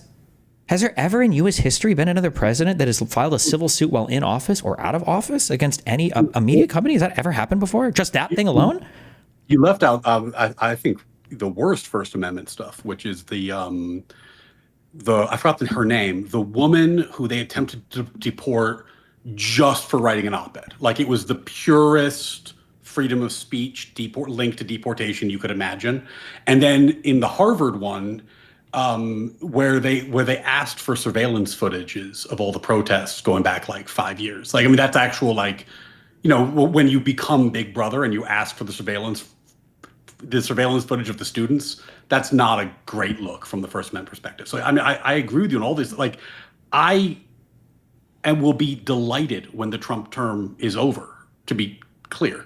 That's a different question than, did I think Harris deserved to lose? I thought she did deserve to lose. But that, you know, I mean, that doesn't mean that his term has earned more rewards going forward. That's a different question. So do you think that overall Harris would have been worse than like the cumulative effects of Trump just under the first like barely year of his office? I think she did. Well, that's a tough question. You said Harris deserved. Why didn't Trump deserve to lose more?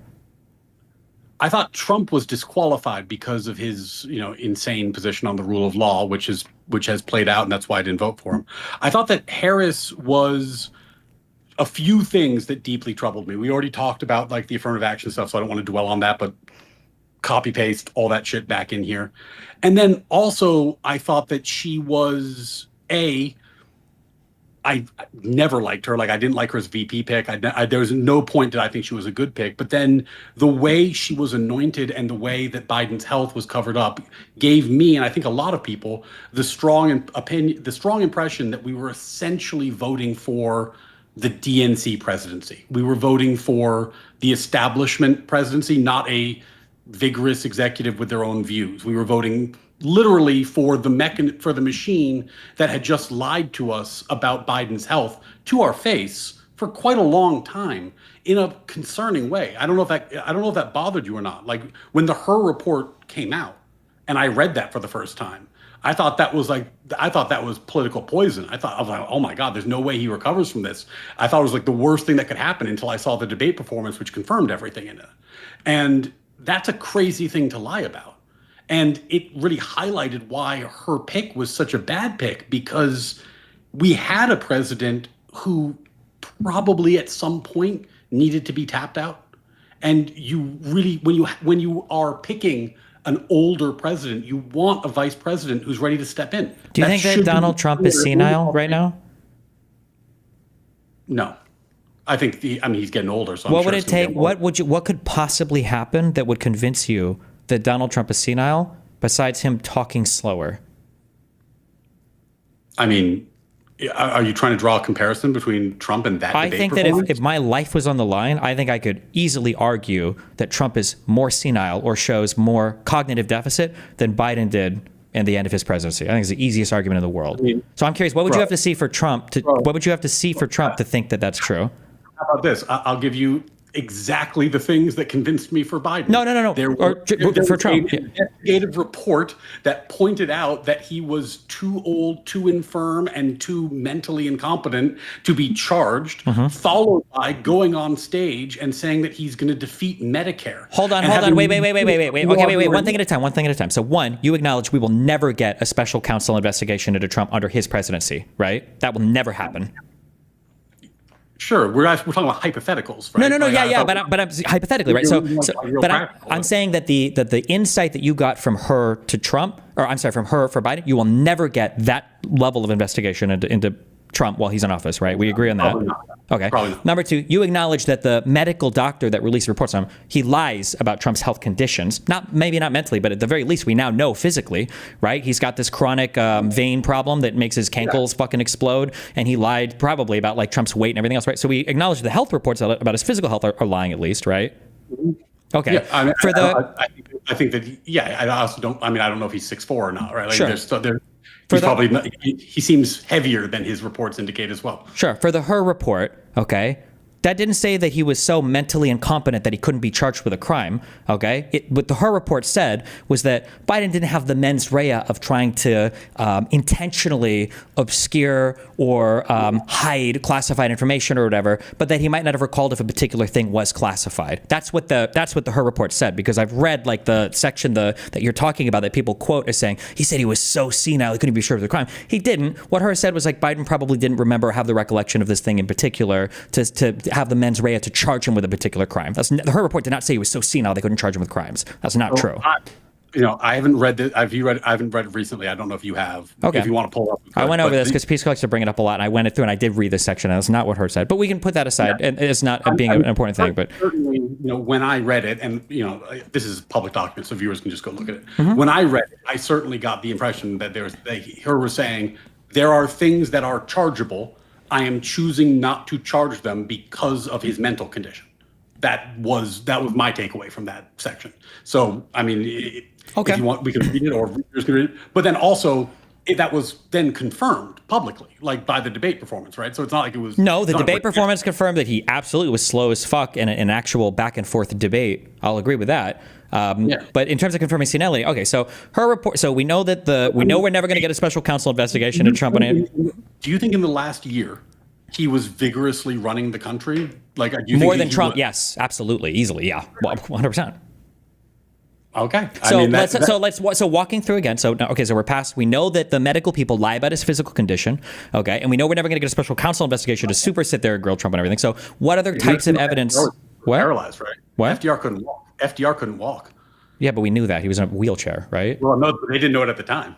That was actually concealed from the public for a long time. I mean, presidents, like their physical health, that is kind of like a long, though not great tradition. But yeah, go ahead. Sorry, I was being a dick. Go ahead. Okay. So what other things would you need to see from Trump to say like, okay, fuck, maybe this guy might be kind of losing it?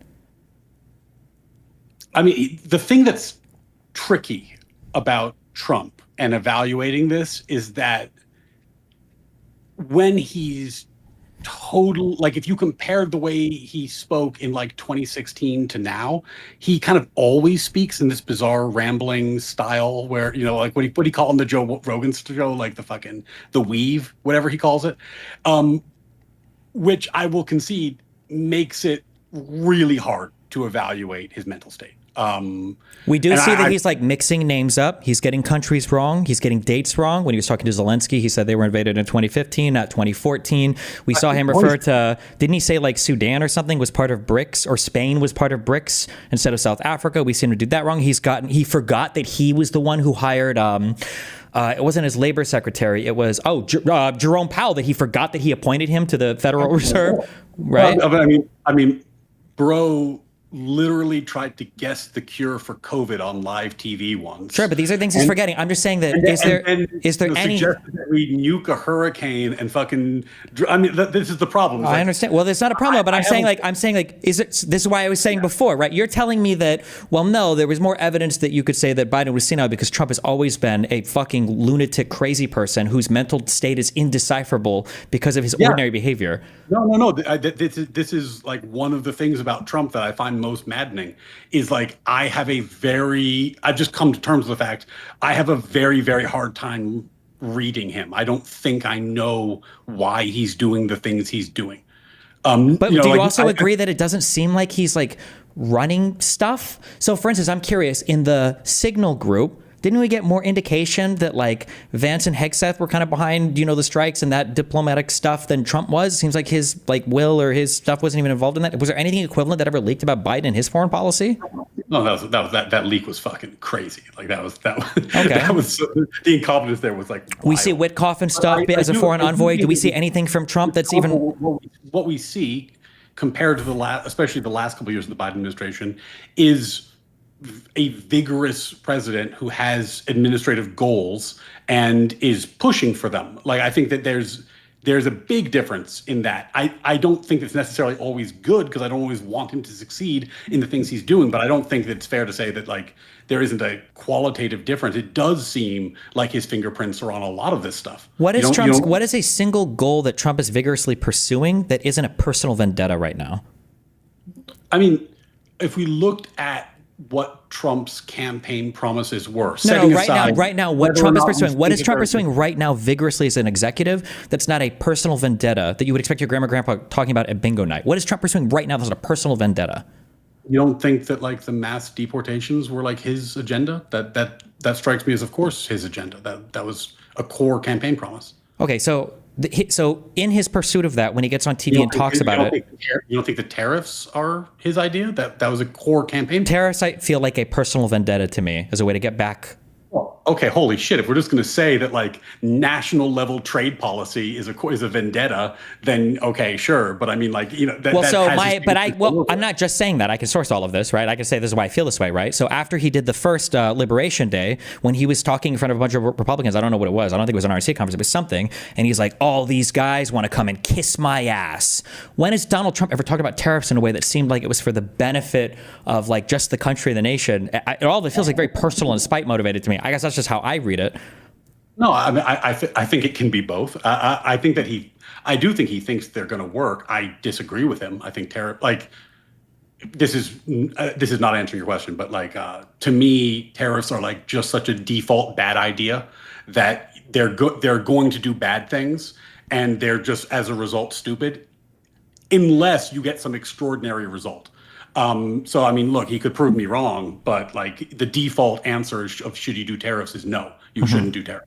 Sure. So now that said, there's been, certainly recently he's gotten some progress in making deals made that could turn out well. I think it's too early to assess it. I don't it's at this point, I think the most optimistic version is that the trade deals kind of get us closer to normality than they do like get some like excess benefit. But I'm willing to look at that and see what happens. But do you ever remember that was core campaign position? Like sure, yeah, but all of it just comes off as like like we have to do this because these countries are ripping us off. They've been stealing from us and they've been treating us like idiots and they're ripping us off. Like all of this feels like very personal, spite based to me. I guess when I look at it. Yeah, I mean that's literally how the dude talks. And this is one of my, in 2016, one of my big problems with him. And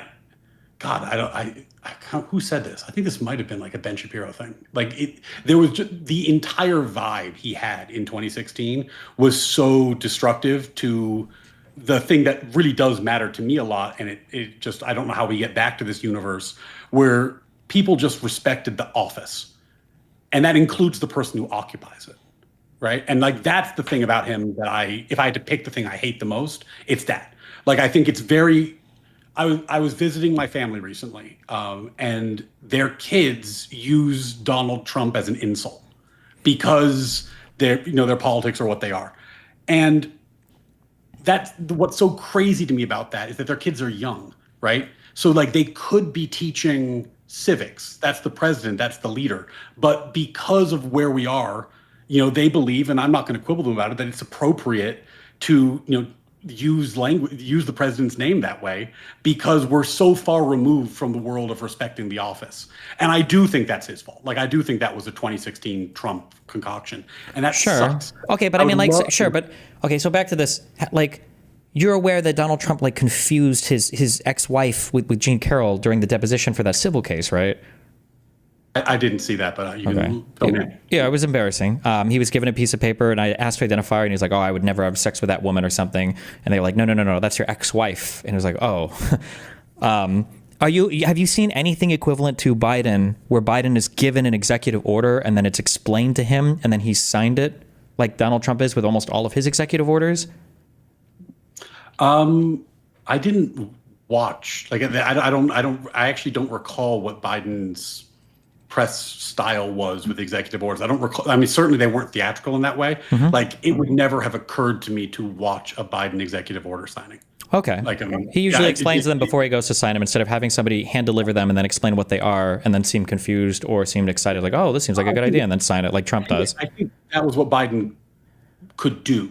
at the end of his term. Like when it was like reading off a teleprompter, he was actually quite good. In fact, Okay, wait, wait, quick, because you mentioned his teleprompter. speeches were actually pretty good when he's reading off a teleprompter. Okay, Like, you're aware that wrote- when he was doing his State of the Union, he was able to go back and forth while members of Congress like Marjorie Taylor Greene and other hellspawn were standing up and screaming at him, right? But when Donald Trump was doing his 63-day State of the Union, Mike Johnson had to get up like a babysitter and tell the Democrats that if they interrupted, they would be thrown out or arrested so that they wouldn't interrupt his train of thought, right?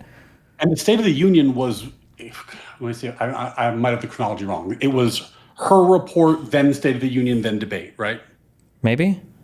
Yeah, because my recollection, and again, I haven't looked at this chronology in forever, but my recollection was her report came out and I was like, holy shit, that's bad. He did the State of the Union and I was like, oh, okay. Like that seems like a positive development. Like I thought he did actually a pretty good job.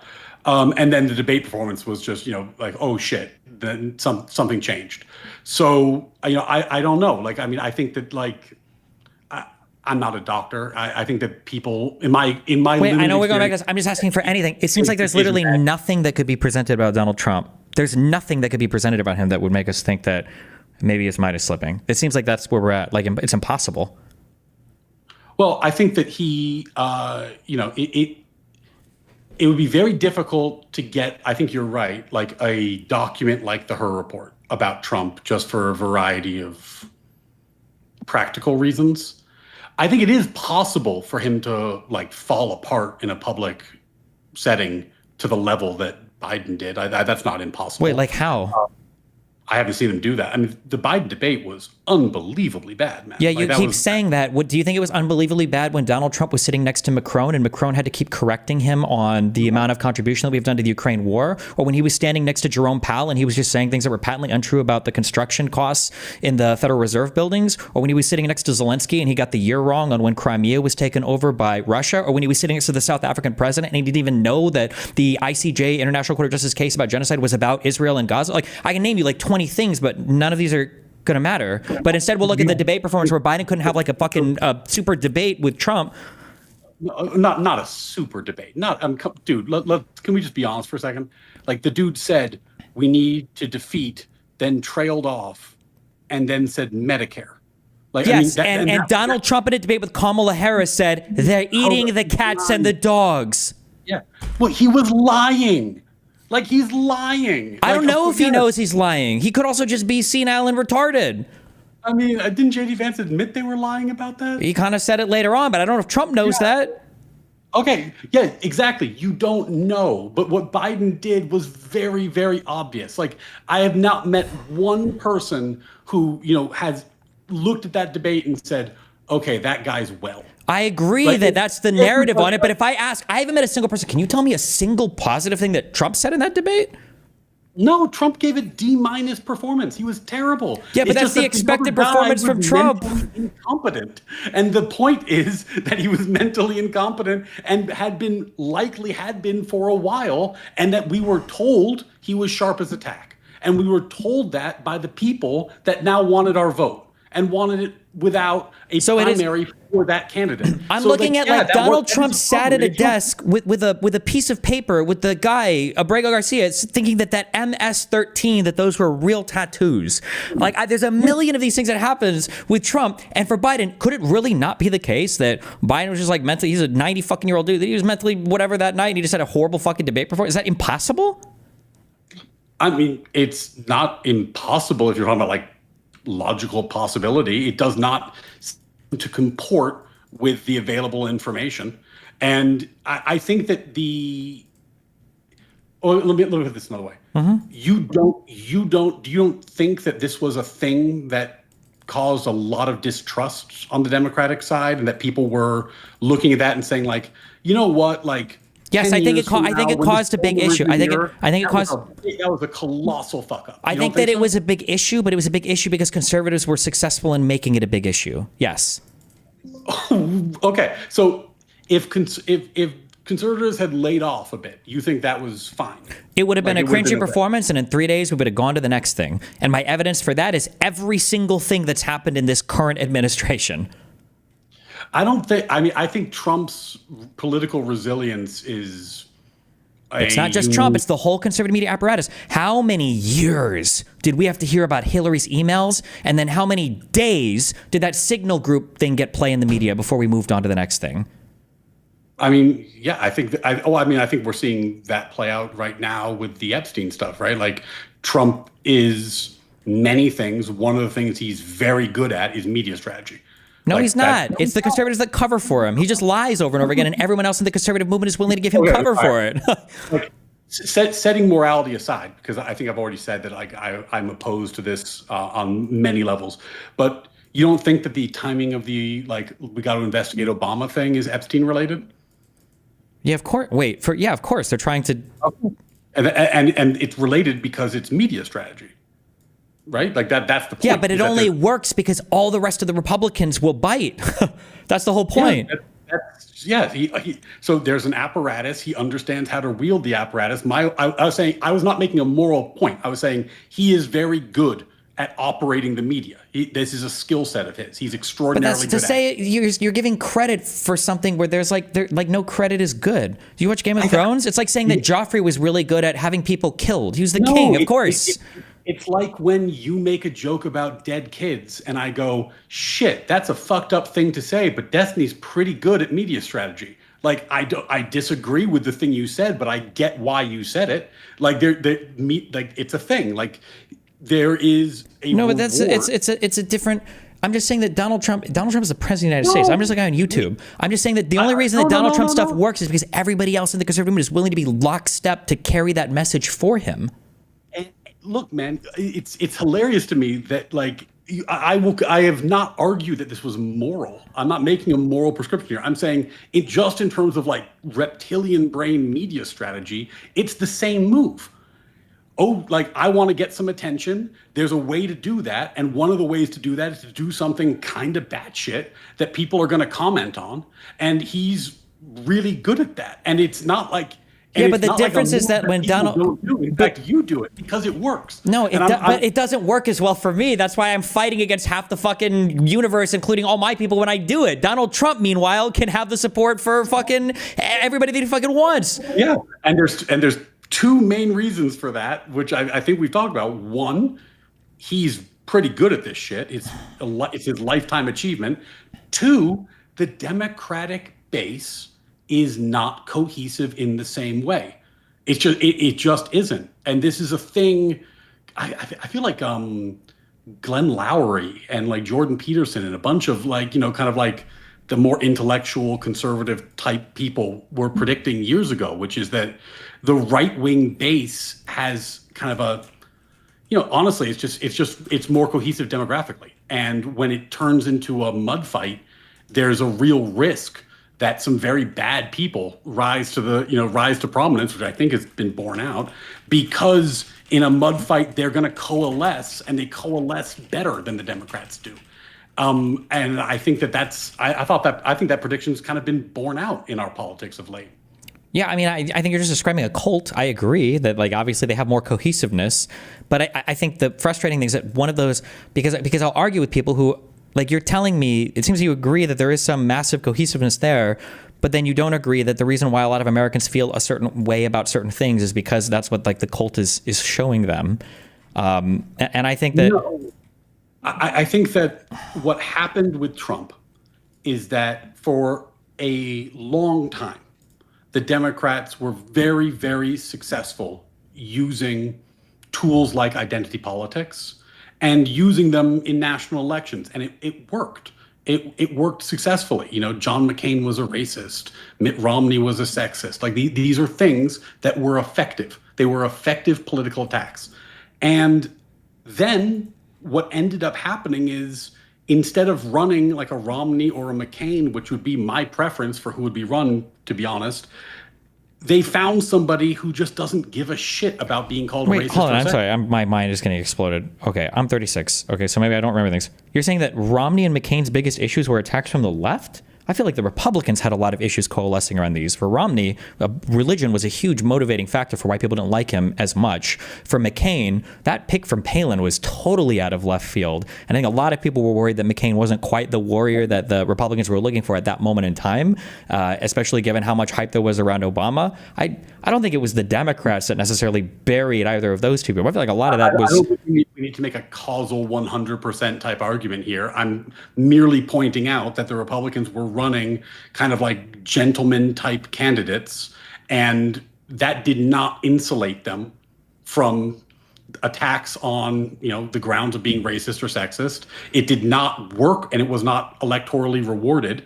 And the Republicans eventually, and it wasn't like their machine picked him. He broke their fucking machine and took it over. But they coalesced around somebody who was willing to just say, yeah, fuck it, I don't care. Right. And the problem is that when you find somebody who's when they're called a racist or a sexist, their first reaction is, fuck it, I don't care. That's probably not the best person. Like, honestly, like that is not, like, if you're somebody with a conscience, your first reaction is to be like, oh shit, that I can't believe they just said that about me. That's terrible. What happened? Right. And I think that this is where we ended up. I'm not saying it's like the Democrats caused the whole thing. But I just don't think like the issues. I don't think that a Trump-like candidate would have any success on the Democratic side because they're not as primed to be like satanic hellspawn up and down through. Like, we don't have a Comer, we don't have a Jim Jordan, we don't have a McCarthy, we don't have a Mike Johnson. These types of people that would be willing to play. It would not work.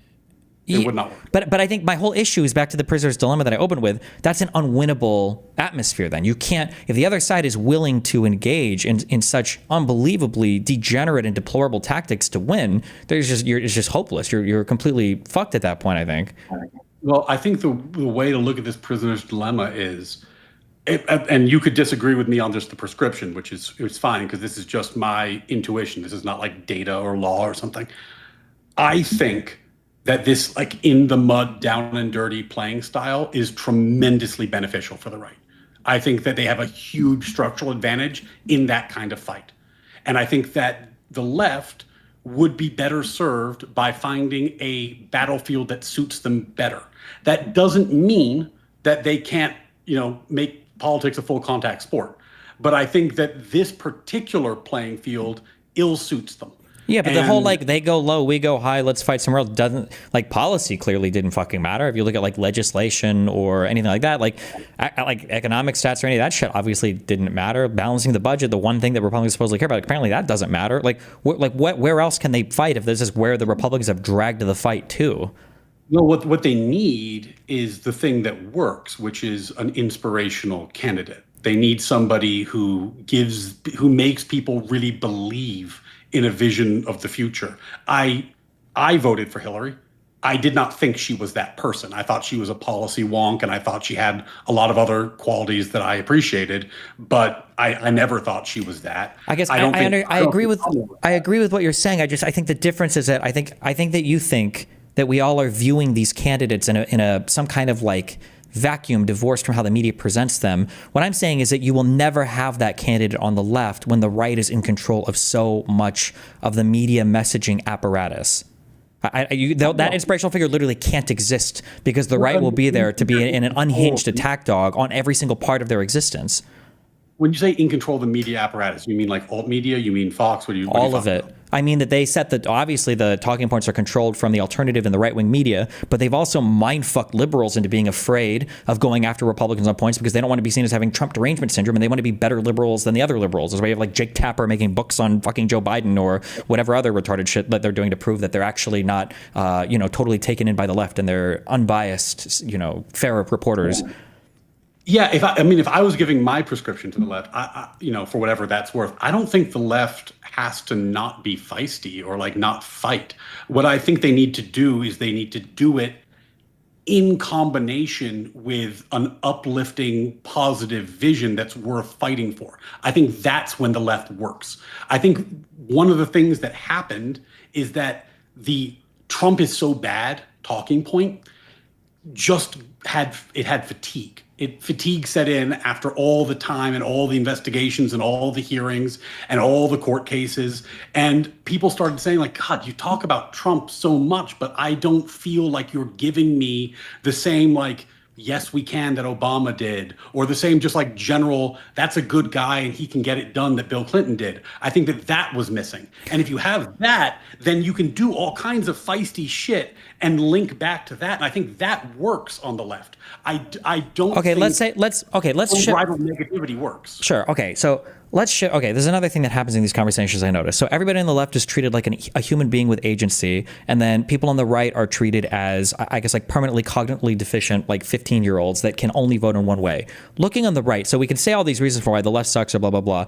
What is the psychology or physiogeny, I guess, of the right-brained person who can see somebody as abhorrent as Donald Trump and say, like, that's the guy that I want to vote for sure? Can we do this without blaming the left or blaming some part of whatever on the left media apparatus or a random article? Like, what is it? What is the draw over there? Because for all this like soul searching the left is supposed to do, Donald Trump lost in 2020. The soul searching they did was absolutely zero. They doubled down exactly on everything that Trump did and said, we're just going to do the same shit even more. And then they won the election. So like, what's working on the right for them that's so good? I mean, I think that he is very, very good at appealing, and I said this earlier, to a base that did not exist previously. And that gives him it gave him the ability to smash the Republican machine and reforge it in his image. He appeals to all Republicans. I don't know why you mean this. I don't know why you're saying this. Donald Trump has like a 90% approval rating with all Republicans. I'm talking about when he broke through in 2016. We're not talking about 2016. We're talking about 2024. He won that election. Okay, so he breaks through and he reformed the political machine around himself, right? And he proved an electoral way forward. Now, that earned him a lot of, the kind of, like I said about Mitch McConnell, the kind of person who just wants to win. Now everyone's on board. Like, that's, I think, how this happened. I don't know. It doesn't, but even that explanation doesn't make sense. Electorally, he's a loser. Like, there were more bullet ballot votes for Trump than I think any recent conservative candidate, where people weren't even voting down ballot. They just wanted to vote for Trump. And the midterms have been disastrous under Trump. The upcoming midterms are probably going to be disastrous under Trump. They didn't get the red wave under Biden that they wanted. The midterms for Trump 1 didn't go very well. The special election candidates that he endorsed were all some were so disastrous. He had to kick Biden out of his fucking White House over the whole Roy Moore shit. Like, Trump's not even a winner electorally. He wins his one singular election, and then that's it. Like, he lost when he got Elon to go to Wisconsin and try to get their Supreme Court person elected, they got fucked there. Like, so even electorally, why were the Republicans so primed? I can maybe I'll let it slide in 2016, but in 2024, how? I think you're actually, I'm so glad you brought that stuff up. I think you're actually reinforcing the point that I made, which is that, like, there is a base or a segment of a base or whatever we want to call it that is loyal to him in particular. 90% of the Republicans, yes. 90% of them, yes. Not 90%, because it wasn't like a 4-0 in the midterms. There is a chunk. There's a chunk that shows up when he's on the ballot and doesn't when he's not. Wait, but what about Nikki Haley and DeSantis for the presidency? These guys got no support. It's Donald Trump. That's who the Republic. It's not a small sliver. It's 90% of conservatives are like, this is his new god. I think that the examples you brought up are exactly pointing to the contrary. Like, they lost. They didn't lose 90-4 or 96-4. They lost because there's a chunk of voters that don't show up when he's not on the ballot, and that changes the math. Well, sure. I'm just saying for the election I'm just saying for 2024, like, Nikki Haley and DeSantis were non-factor. Trump didn't even debate them. He was like, "Fuck this." He didn't even have to. So I'm just curious, how is it that in 2024, how was he so powerful that he came back after everything from 2020 onwards, those 2 years after, with all Jan 6 and all that? He came back afterwards. He still had the undying, unwavering support and devotion of the vast majority of the Republican Party. How? Well, I mean, he did. Well, there's a number of factors there that played in, and I don't want to give them like a weight or an order, because I think they all mattered.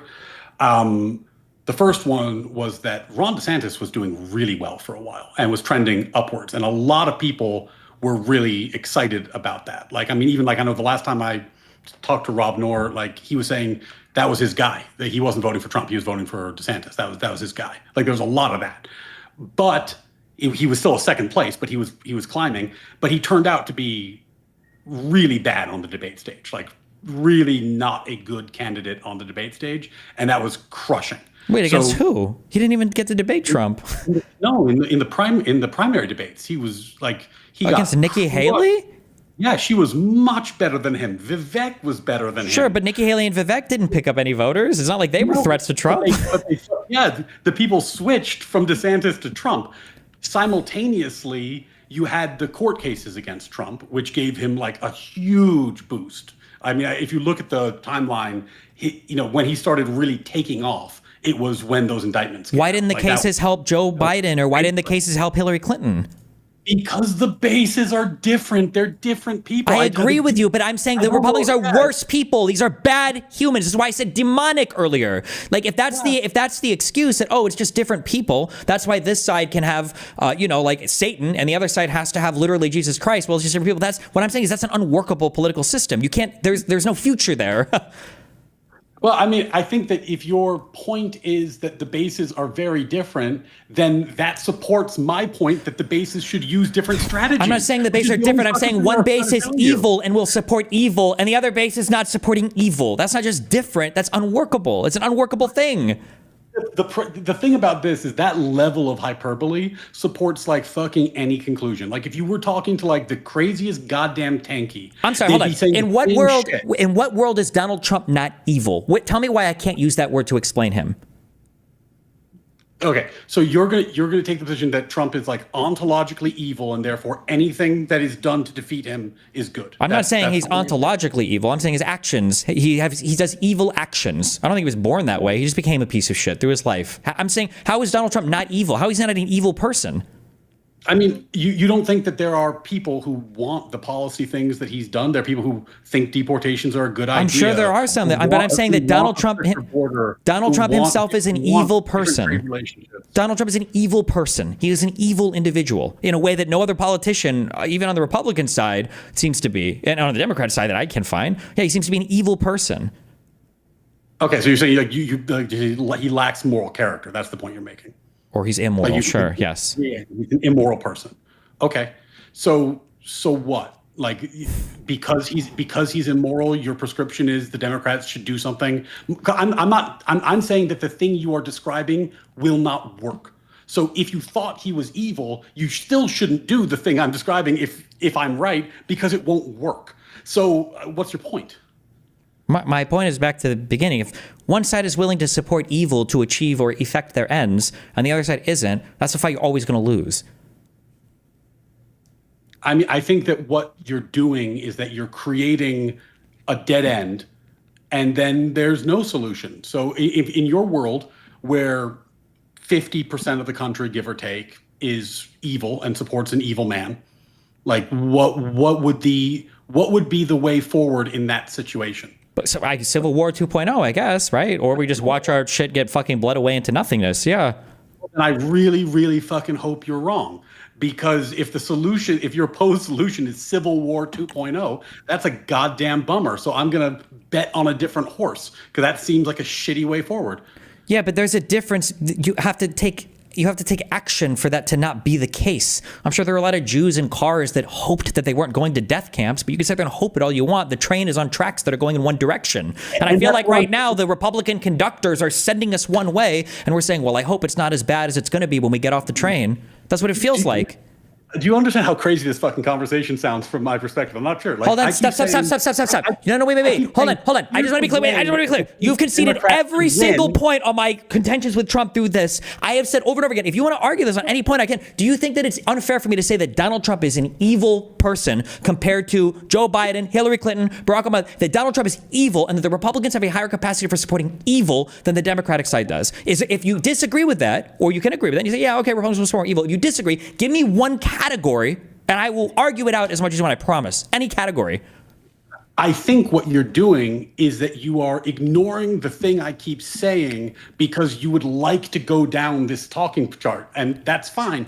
But what I'm saying is, if you think that this is evil, and if you think it needs to be defeated, why would you engage in a tactic that does not appear to work? That's the point I'm making. I'm saying that if you think that these people are evil, why would you engage in a battlefield of their choosing where they have a structural advantage? What is the benefit of that? I don't know. That's what I'm asking you. You can't, because that is the battlefield. It's the battlefield because the Democrats can put up terrible candidates against You can him. say, they're terrible because they're not evil. That's the problem. No, it's like me having a debate with Tim Pool, and I study so hard for the debate, and Tim Pool shows up with a machine gun and kills me, and you're like, why didn't you come with a better debater? It's like, fuck no, I needed to bring a fucking machine gun.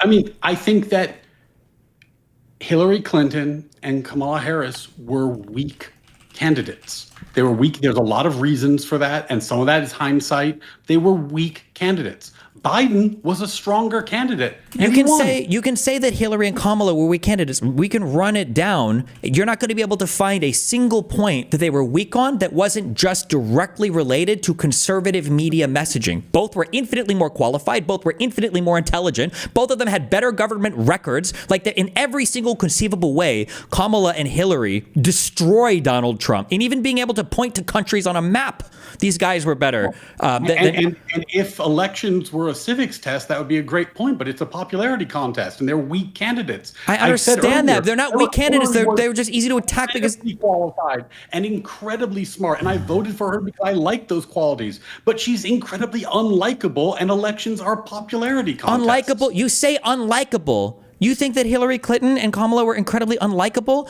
Do you understand the irony in saying that when Donald Trump is the most unpopular president in all of U.S. history? But he's incredibly funny. He's not. He is. He's not. Very funny. He is the most unpopular president. And the second most was the Trump first term. But because Republicans have a 95% approval rating for Trump, you can say things like this. But he's not. He's not that funny. You don't think that Donald Trump is funny? Trump won before he went senile was funny. The first set of Trump debates in 2016 was funny. Now he's a sad, old, miserable, crotchety fucking man who I'm praying. What? Sorry? Meatball Ron? You didn't think that was funny? No, I think it's funny in a way that, like, if you're looking at like a fallen hero whose mind is halfway rotted out of his fucking brain, it can be funny. But no, I don't think nicknames for other political people are the apex of humor. No, it's still funny. You didn't think the McDonald's thing was funny? What McDonald's thing? Well, campaign trail when he went and worked at McDonald's. That wasn't supposed to be funny. It was funny in an ironic way because he was trying to appeal to the median voter. That wasn't supposed to be funny. That was supposed to be serious. It was very funny. I mean, I don't know that he should make people vote for him, but it was funny. And I think the problem with this is that when you go this far down the, oh my God, these people are evil, he's evil, everyone's evil, then what you're doing, to go back to my prescription, is you're getting into this world of everything is about how bad Trump is, and we the Democrats are not charged with doing the one thing that fucking works for our party, which is giving an inspirational message. So do all this shit. I think you're great at it, but there needs to be an inspirational component that goes along with it, not just the combative side, because I think the thing you are doing is so close to working, but is missing the mark because it doesn't have the uplifting message attached to it. And that's what we need. And we don't have that. I don't know. I don't see it. I don't see it in Newsom. I don't see it in Jeffries. I don't see it on the Democratic side. It would be a good thing if that developed. That's all I'm saying. Yeah, I understand you're saying that. That message can't develop when Republicans get to control how everybody feels about everything. So there's no point. There's no way you can put an uplifting message because they'll constantly just tell you everything is bad and horrible and falling apart, and then they get to control the media apparatus on that and say as much. I mean, if the evil people have a mind control machine, why even bother talking about politics at all? Shit. Well, you understand that was Trump's strategy basically right? That's why he didn't debate anybody else in the primary. He didn't even have to debate Nikki Haley or Ron DeSantis because he knew that he had the sycophantic obsession on his side that he would win the primary anyway, which he did with like 75% of the vote, I think. No, I mean, it was not a great year for primaries, let's put it that way. But, he was correct. He did not need to debate them. He had it locked up.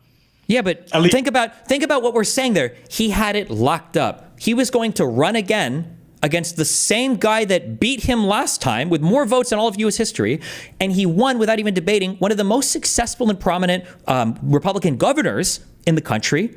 And then other like newcomers who were also making social media, Vivek Ramaswamy, I guess, and then whatever Nikki Haley was, right? And Trump was so confident that he could say fuck it and not even show up, despite the fact that he was running after being convicted of state crimes, after everything else. He was going to run against the same guy that beat him last time, and he was not going to change a single thing and run again. Like, is that confidence or is that cultish? Well, I mean, the confluence of events there was pretty remarkable because you had Biden falling apart, you had Harris being the nominee, you had her being replaced post primary, which rubbed a lot of people the wrong way. Then you had Ron DeSantis having nightmarish primary debate performances where he looked like he wasn't up to the job. The person who did really well in the debates was Nikki Haley, but she can't win because she's an establishment Republican running in a year where you had to be a populist. So, I mean, I didn't even mention the fucking assassination attempts, which in most political years would be enough to guarantee you a win in and of themselves. So, I mean, there's a lot of shit that happened. I don't know that he's just lucky or if that, how much of that was, political strategy, but there's a whole lot that went into that.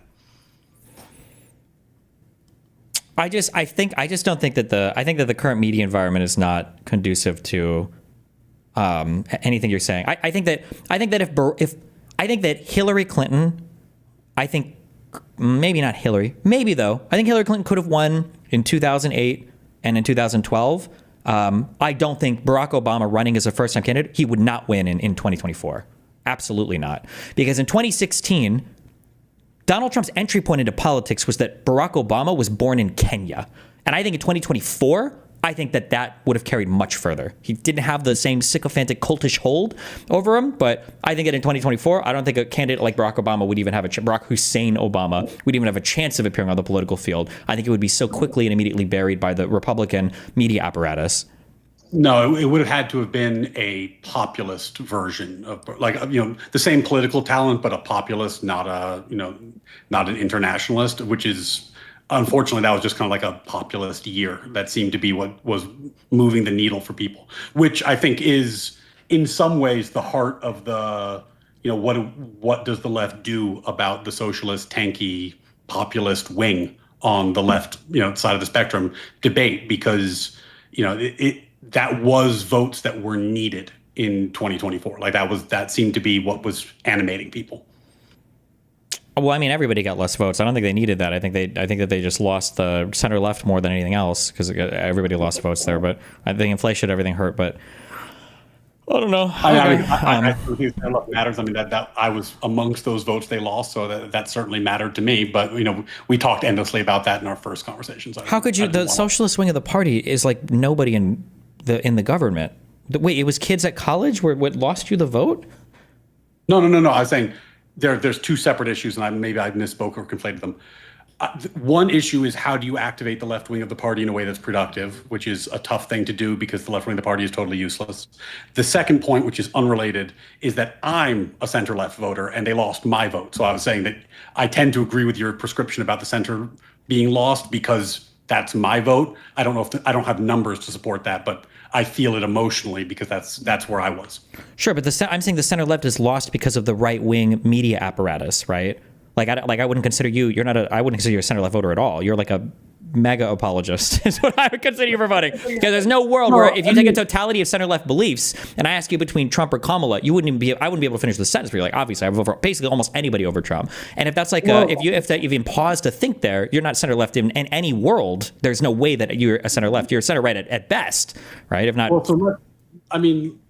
we can quibble about whether I occupy center left and center right, and my own personal political evolution is interesting to me, but maybe not your viewers. But I think the more important point is that for 20 some odd years, I was a reliable left vote, right? Like I was voting left starting, I think I was too young in 2000, but like past 2000, I've been a reliable left vote.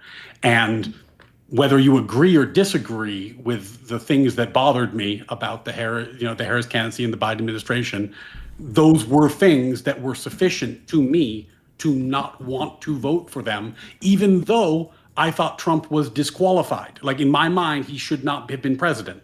So I said, I'm going to sit this one out because I don't think that I want either of them to be president. Yeah, These but are- one of them is going to be president. So for sitting it out, it's a tacit endorsement if whoever ends up winning, right? Well, I think that that's how our system works. So you can choose to vote. You can choose to vote for a third party candidate. You can choose not to vote. Sure, but also it wasn't just sitting it out. You had a preference. You had a preference for Trump winning, right? I didn't want either of them to win. But you So I preferred did Trump not- over her because affirmative action was the single illuminating thing. In a gun to my head scenario, yeah, I preferred him because I thought that she was not going to do anything useful about the border. I thought she was going to take the opportunity to appoint Supreme Court justices I would disagree with because of affirmative action, because of what I consider to be woke overreach. And, we can put that in that bucket if that makes you feel better about it. There were a number of issues where I thought that she was going to cover up Biden's health, which we've talked about. So I think all of that is fine. I think it's fair. You're just a conservative, though, right? You wanted strong border, crazy deportation shit. You dramatically opposed affirmative action. You support this court, which is insane. The court is insane. So you're just like a conservative. It's a conservative position, right? I'm an originalist, so of course I like an originalist court. That's not. That might be fine that you're an originalist and you like an originalist court. This is not an originalist court, though, so that has nothing to do with this Supreme Court. They absolutely are an originalist court. How? In what sense? I mean, we did a whole debate on actually we didn't do originalism. We did the pardons. No, we did immunity. Sorry, we did immunity. In what world where we've invented criminal immunity for the president is this an originalist court? There's a whole new wholesale cloth fabrication of categories for presidential actions to prevent the president from being convicted of a crime. I think this is a misstatement of actually just a misstatement. It doesn't work in a number of ways. I think the first question that you ask when you're asking the originalist framework is, can we resolve this? Like, can we know what was meant by various provisions? And they did look at the structure of the Constitution. And as we went through, and people can look at this, we talked about it for hours, they looked at the meaning of those and then asked, what does that mean for the structure of the Constitution? There's nothing about that's inherently unoriginalist. It's exactly the sort of analysis that you would look towards. Originalism is not as shallow an inquiry as I think you're making it out to be. My understanding is that back in the 1700s, there were crimes and criminal things. And if you wanted the president to be immune from criminal things, you would probably just write it down. There is absolutely nothing in the founding documents. There's absolutely nothing written at the time from any of the founding fathers. There's a reason why Roberts and the rest of the fucking clowns on the bench relied on Nixon v. Fitzgerald to try to fabricate this concept of criminal immunity from a civil immunity case, where the judges on that case said that there would obviously be no criminal protections. There's no way that you can say there's an originalist reading of any part of the Constitution that would imply the president of the United States, founded in a country revolting against a king, would want to make the president of the United States immune against crime with wholly new fabricated buckets of actions. So if we're going to do this again, first, there is when you're doing an originalist analysis, there are going to be areas where you don't get the cleanest original meaning, right? And the reason is because there are things that are just very different. Like, for example, there was no federal police force who would have been charging the president with crimes at the time of ratification. So there's just some big structural differences. So what they did is they looked at the structure of the Constitution and looked at what that implies. What is the meaning of that? So I know we've gone through this already, so in case I'm boring you, I'm sorry. You look at the pardon power, for example, and you ask, well, could Congress criminalize the president's use of the pardon power? The answer is no, they couldn't, because it's a core and exclusive power. Hold on, wait, I'm so sorry. I just have to ask. You said there was no concept of a federal police? At the time of ratification? What the fuck was the point of the federal government? How would the executive have enforced any power from the Congress without any kind of federal enforcement? The federal government was much, much smaller at the time of ratification. I'm asking, if the Congress passes a law, you're telling me that effectively the executive branch had no teeth? I thought that all we heard in that immunity case was a vigorous executive. How do we have a vigorous executive with no police or ability to enforce laws?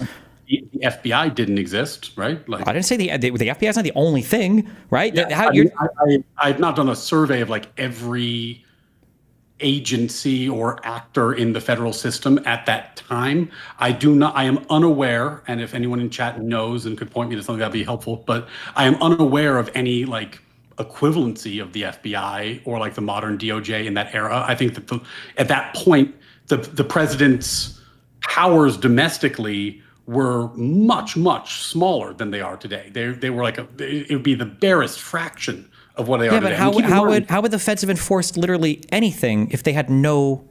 What was the enforcement mechanism for the executive? I'm not positive actually, but the most of the like domestic law was very, very minor. Like for example, back then interstate commerce meant interstate commerce, so you couldn't pass a law that affected the economy of a state that was just inside the state.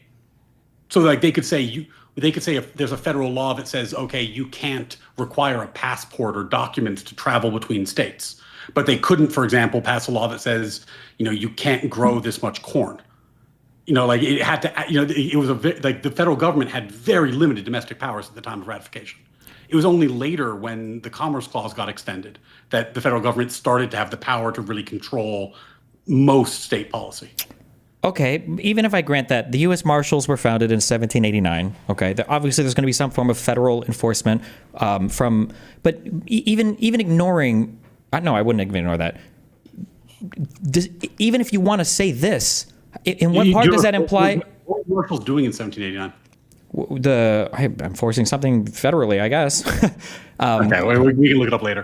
We could be talking about like state, I guess, prosecution or whatever as well, though. Like states could investigate the president. Like what part of the founding of this country would ever give anybody the implication or the idea that the president of the United States was supposed to be immune from any kind of criminal prosecution?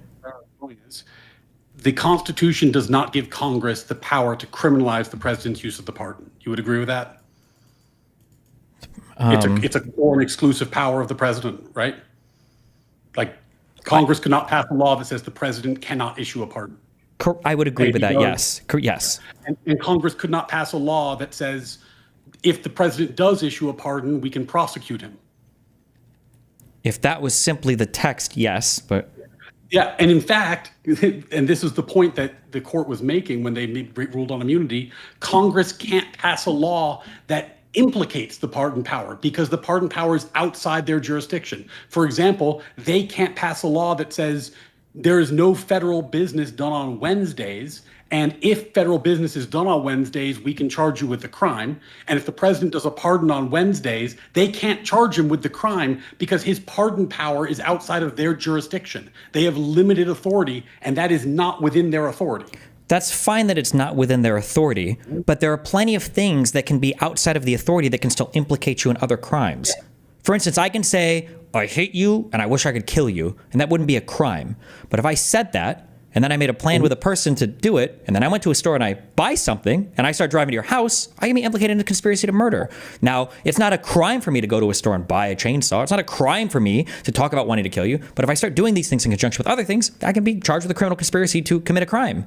But that doesn't, so the pardon, we're not talking about Congress criminalizing the actions themselves, but rather criminalizing illegal conduct. Rather than, you're trying to make this argument that we're saying that the immunity thing was just a good faith interpretation of the Constitution to protect the president's core powers. But that's not true. The immunity ruling was actually the way for the president to extend his core powers in a way that makes him immune from crime. Rather than saying we shouldn't make it illegal for the president to pardon people, we've said that we shouldn't make it illegal for the president to murder somebody as long as it's done in conjunction with the pardon power. And there is absolutely nothing in the founding doctrine of this country, which is why this court relied so heavily on that Fitzgerald case in order to make this argument. There was no founding father implication of criminal immunity for the president. There was no early congressional support for this concept anywhere.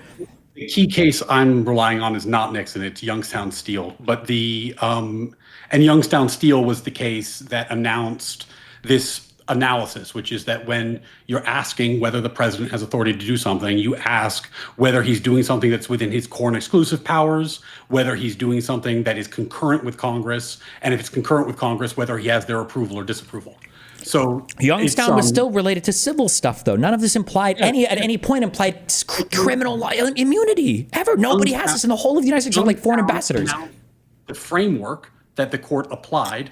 And then, as I think you've conceded, though you can tell me if I'm misinterpreting what you just said, The court reasoned, looking at things like the pardon power, that there are areas where the president has core and exclusive power, meaning Congress cannot criminalize it, meaning he must be immune because Congress does not have the power to criminalize the thing that he is doing. I don't need the Congress to tell me that. That's obvious and plain in the text and then in what the president is being allotted. The Congress couldn't charge him with a crime for going to war, obviously. Okay, so then you agree there are areas of immunity. So then, since there are areas No, of immunity, hold on, wait. Those aren't areas of immunity. That's just the stuff he's allowed to do. We don't have to talk. He's not committing a crime. Crimes require a state of mind, a mens rea, to actually commit the crime. Where there's no immunity there, he's just not committing a crime. Going to war is not a crime in the United States when you're the president of the United States. Congress passed a law that said it is illegal for the president to declare war on Venezuela, and then he did declare war on Venezuela. That law would be unconstitutional. The law would be unconstitutional, but not because it's criminalizing the president's behavior, but because it's in conflict with the Constitution. They would need an amendment to get rid of the president's power to declare war. Power to criminalize that behavior. They don't have the power. That's the argument. That's why there's immunity, because if you are criminalizing that behavior, it is unconstitutional. So nobody's trying to criminalize the behaviors of the president, though. Nobody's saying that you can criminalize his ability to pardon. That's never been part of the conversation. Yeah, but so then once you've established that there is a core area of immunity, which I think we have agreed. We don't agree on that. You're just saying, like, let's say that a teacher has the ability to issue a detention to a student, right? Like you go to class, you're late to class, and the teacher has the ability to issue you a detention. And let's say that a student says, oh, like, I don't think the teacher should be able to give me a detention. I think that if the teacher gives me a detention, he should be fired or whatever. You wouldn't ask the principal to pass a bylaw or something saying that, like, teachers are actually not allowed to be fired if they issue a detention. Like, no, that's not, you wouldn't, they have the ability to issue detentions. The concept of firing them for doing a detention doesn't even make sense. There's no world where you would need that protection. Much like if the president has the ability written in the Constitution to do a particular thing, he doesn't need criminal immunity because he's not committing a crime. If we speak of crimes, we're talking about federal statutes. We're talking about things that we can cite in the U.S. Code that says this is a crime. The president's not committing a crime when he's doing his job, so he doesn't need protection against crimes to do his job. Let's say that there is a vague criminal statute, which we've had several of in the course of our history, that you can charge a lot of different behavior under, and we can make up the details. It doesn't really matter. And then they use that statute to charge the president with a crime for issuing a pardon. Do you think he should be able to be prosecuted for that? Normally I don't do this in debates, but I feel like I would need an example. Like, I would need to, because the important part of the crimes, criminal stuff in the United States generally, unless we're talking some statutory restricted liability, you need a state of mind to commit the crime. Like, what is the crime? I actually don't think you need an example, because what we said before is that they don't have the power. It doesn't matter whether or not, like, how they wrote the law. They don't have the power. Like, the Constitution does not give Congress the power to criminalize his use of the pardon. So whether or not they write a creative law is irrelevant. They don't have the power, just like they don't have the power to criminalize. Sure. Then the question, the Sotomayor question is, do you think the president has the right to go to a man and say, listen, I want you to go and murder that person over there, and as long as you do it, I'll pardon you and you'll be safe? Do you think that that is a non-justiciable issue that can't be touched, nobody can look at it? You think that's okay, that the founding fathers, that the architects of our Constitution and every Congress since then would be okay with that? I don't know how the court would handle that under the... I'm not asking how the court would handle it. I'm asking you, do you think that the people, when they wrote the Constitution, that the president should be able to direct somebody to murder somebody with the offer of a pardon afterwards, and that should be okay? I think that the use of the pardon is not something that Congress can make criminal. The question you're raising is, if the power of the pardon is used conditionally with some kind of personal behavior that is outside of the president's scope of the office, is that something that would be criminal? And I would hope the answer is yes, but we don't know. We can't touch it. first of all, hold on. I just want to be very clear here. So you're telling me that we don't know what the intentions would be of the architects of the Constitution for whether or not the president could order people to commit murder as long as he promised to pardon afterwards. You're saying we can't possibly know. We don't know this. We don't know what they would think about that. I think that we do know that the pardon power is outside of Congress's scope. So the use of the pardon in your example, we know is not something they can criminalize. The question is, can they criminalize the second half, where he makes some kind of quid pro quo? And that was the three-legged Barrett. stool. Yeah. So I'm asking, so how is there a quid pro quo with no quo? But if you read Justice Barrett's concurrence, her concern, and it's my concern as well, I think she had the best version of that decision. Her concern wasn't that you couldn't charge the bribery scheme. Like she assumed you could, and because she assumed it, I'm assuming it as well. Her issue was that the evidentiary rule, which is a bit more nitpicky than the kind of big picture stuff we've been talking about, would make it very, very hard to charge that. It wouldn't make it very hard or make it impossible. Because the evidentiary we were talking about is the fact you can't even probe the intention for the action in order to. We've already talked about this, but like I agree with her. I think that her concurrence is the correct view, and hopefully down the road, her concurrence is the one that rises to ascension if we have other cases, because I think she did actually have the best. That's position. fine. No offense to Barrett, though. This is dicta. Who cares? The holding of the case doesn't mention anything about, well, who knows about the evidence. The holding of the case is that this is not a thing you're allowed to probe, especially for core powers, right? You can't probe any of the incident at all. So how do you even prove it? So again, and I'm just trying to poke in the originalist idea that you have here. If you go to the founding father, you say, somebody says, hey, listen, if you murder that dude, I'll pardon you. Okay, quid pro quo. Murder that guy and I'll give you a federal pardon. That's not what originalism is. Well, you're saying the idea that this is something that if we read the original text of the Constitution, we could plainly see that the founding fathers would have wanted this to be part of the framework of our government, that the president would be untouchable from criminal indictment, right? So I'm just... The originalist part of the logic is the one that I gave you, which is that the Constitution has a fixed meaning and it means what it meant as it was publicly understood, not what founders thought in their private thoughts, not their intentions, but how things were understood to mean. Yeah, and I'm curious that in this court case there was one of the things that was clear is that there were core and exclusive powers granted to the president and not to Congress. That's not the question. That's those things. No. So there is a zone of immunity. And that's the originalist point. There is no, you don't need criminal immunity for your job to not be criminal. You don't need criminal immunity for any of that. How is it that was it by chance that the president of the United States just happened to navigate precariously our system for 200 plus years without having to be charged for a crime? Like this you're moving off originalism because what I said makes sense to you? No. I'm not moving off originalism. Nothing that you're saying implies that the original meaning, like when you say the original meaning of the Constitution meant that Congress couldn't make a crime out of like a presidential action, nobody disagrees with that, but you don't need criminal immunity for that. Well, you do if they have in fact made it criminal. No, it would just be unconstitutional. No part of the criminality, you don't have to use that word. If Congress passed a law that said, today we're outlawing the president's use of the pardon power, you wouldn't have to go through the courts and say, oh my God, can they charge him with a crime and blah, blah, blah. The Supreme Court would eventually look and they go, sorry, but the Constitution says otherwise. You need an amendment to change this. Boom. You don't have to talk about criminal immunity. You wouldn't say, oh no, the president can't be charged with crimes because it's a core power. You'd say, you can't get rid of that core power with a law. The Congress's laws are beneath the Constitution. What exactly is the difference in your mind between saying the president is immune to crimes that infringe on his core and exclusive powers, and it is unconstitutional to charge him with crimes in his core and exclusive powers? Because in one, you're talking about passing a statute by Congress that would be, the statute by Congress would be plainly unconstitutional. And no, it would be unconstitutional as applied. It would be unconstitutional as applied to him. No, it would be unconstitutional. If the Congress passed a law saying the president is no longer allowed to pardon, that, my imagination is that law would be struck down as unconstitutional.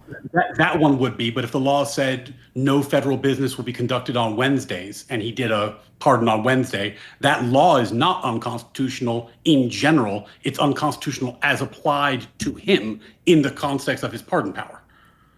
Wait, why would that be the case? Because Congress can pass a law that says, to the extent that they have control over the federal government, the areas where they have control, they could pass a law saying no federal business will be done on Wednesdays. There's a lot of areas where Congress has total control. It's just there are certain areas that are core and exclusive to the president. And there are certain things Congress can't do. Like they can't fire, they can't fire judges, for example. What is that? So then they couldn't make any law for anything relating to the president? Or I guess I don't understand that. They couldn't make laws for the areas where he is a core and exclusive power. If they can't regulate his core and exclusive powers. If it's a concurrent power, if it's a power that they share with the president, that's different.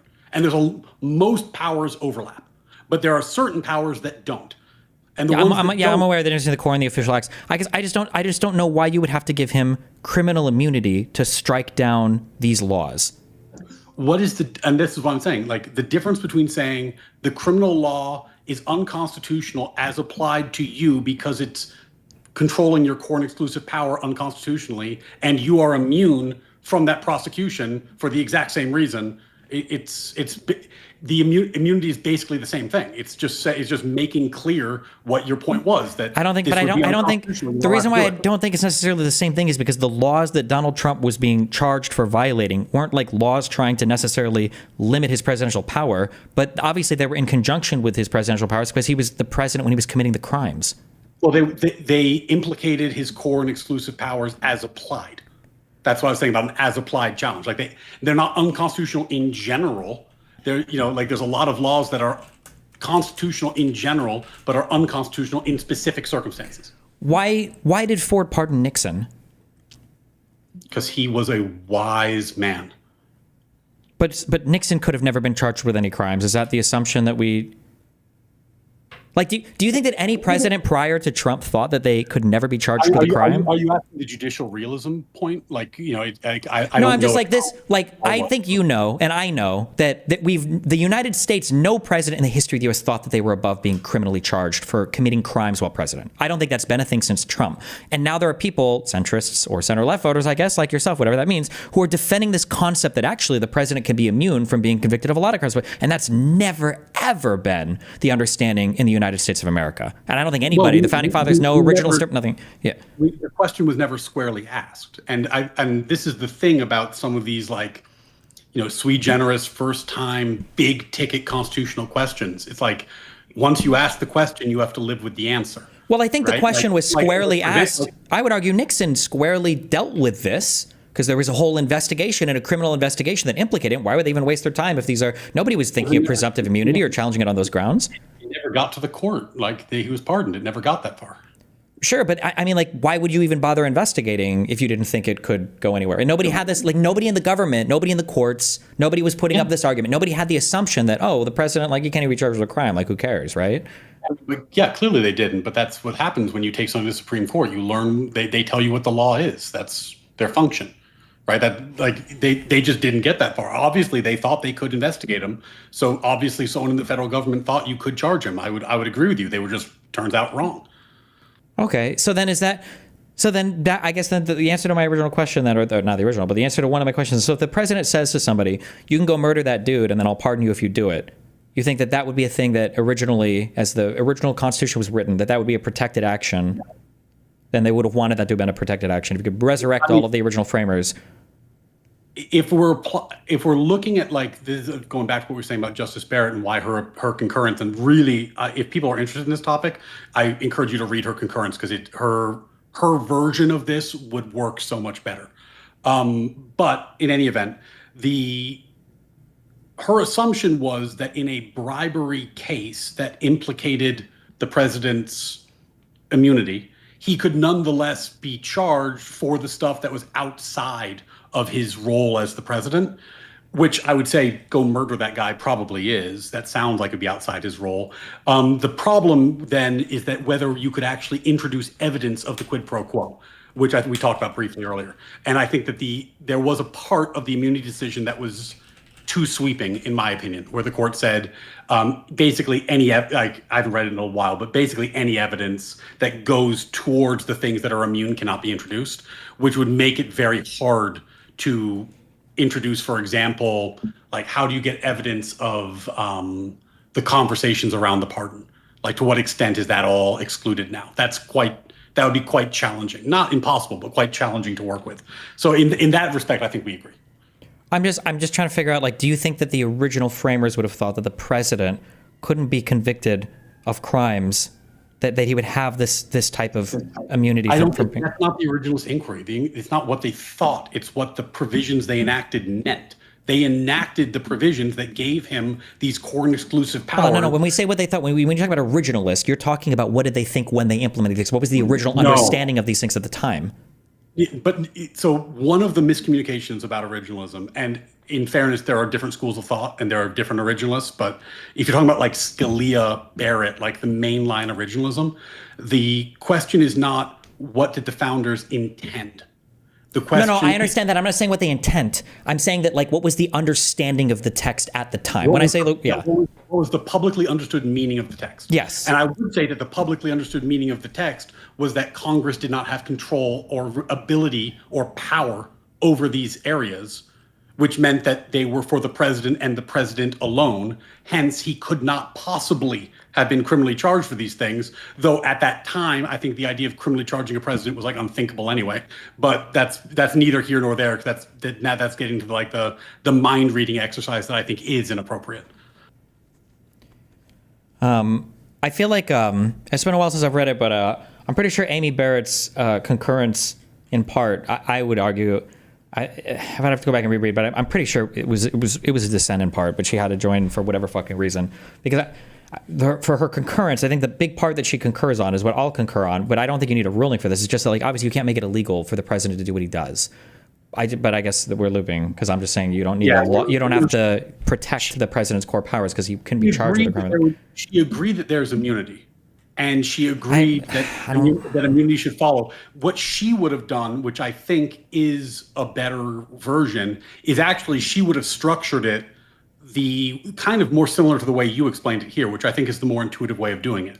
You charge a crime, and then the president says, actually, as applied to me, that law is unconstitutional. And the judge says, yo, you're right. Okay, I'm going to kick it out of court, which is functionally the same thing. But I think it is a cleaner articulation and is better as a result. So I mean, I think she was 100% right. She's been an absolute treasure on the court. Okay. But we came here because you said you value this Supreme Court's rulings on things. Yeah, I think that. I mean, you can't be surprised by that. Like there's a lot of stuff where the Supreme Court has rulings that have been down the middle, solid originalist rulings. And if you are an originalist, that's a good thing. They are the branch of government that appears to be working right now. So, thank God for that. I'm guessing you agree with the elimination of basically injunctions against behavior. That was a tough one for me. That was a tough one for me because the thing about originalism and just like good judging, honestly, just good legal reasoning, that is very, very hard, and I fell victim to this, is that you're really not supposed to be outcome oriented. Your question should be like, what does the law say? What is the Constitution say? Not what do I think my policy preferences are.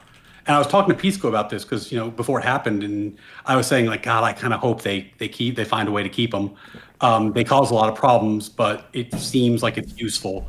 And I read Justice Barrett's decision, and she correctly pointed out that the policy issues don't matter.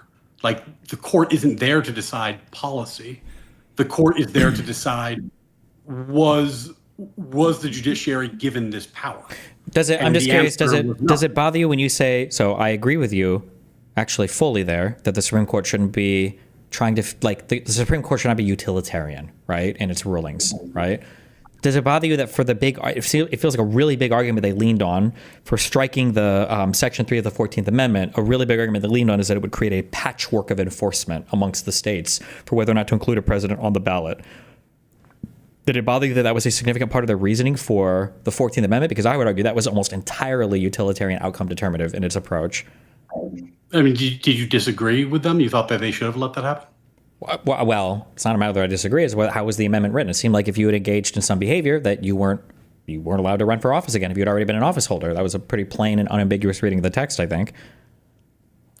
Yeah, I think that that's an interesting question. I haven't read that in a long time, so I'm gonna need to read it again. I don't want to go too much out on a limb.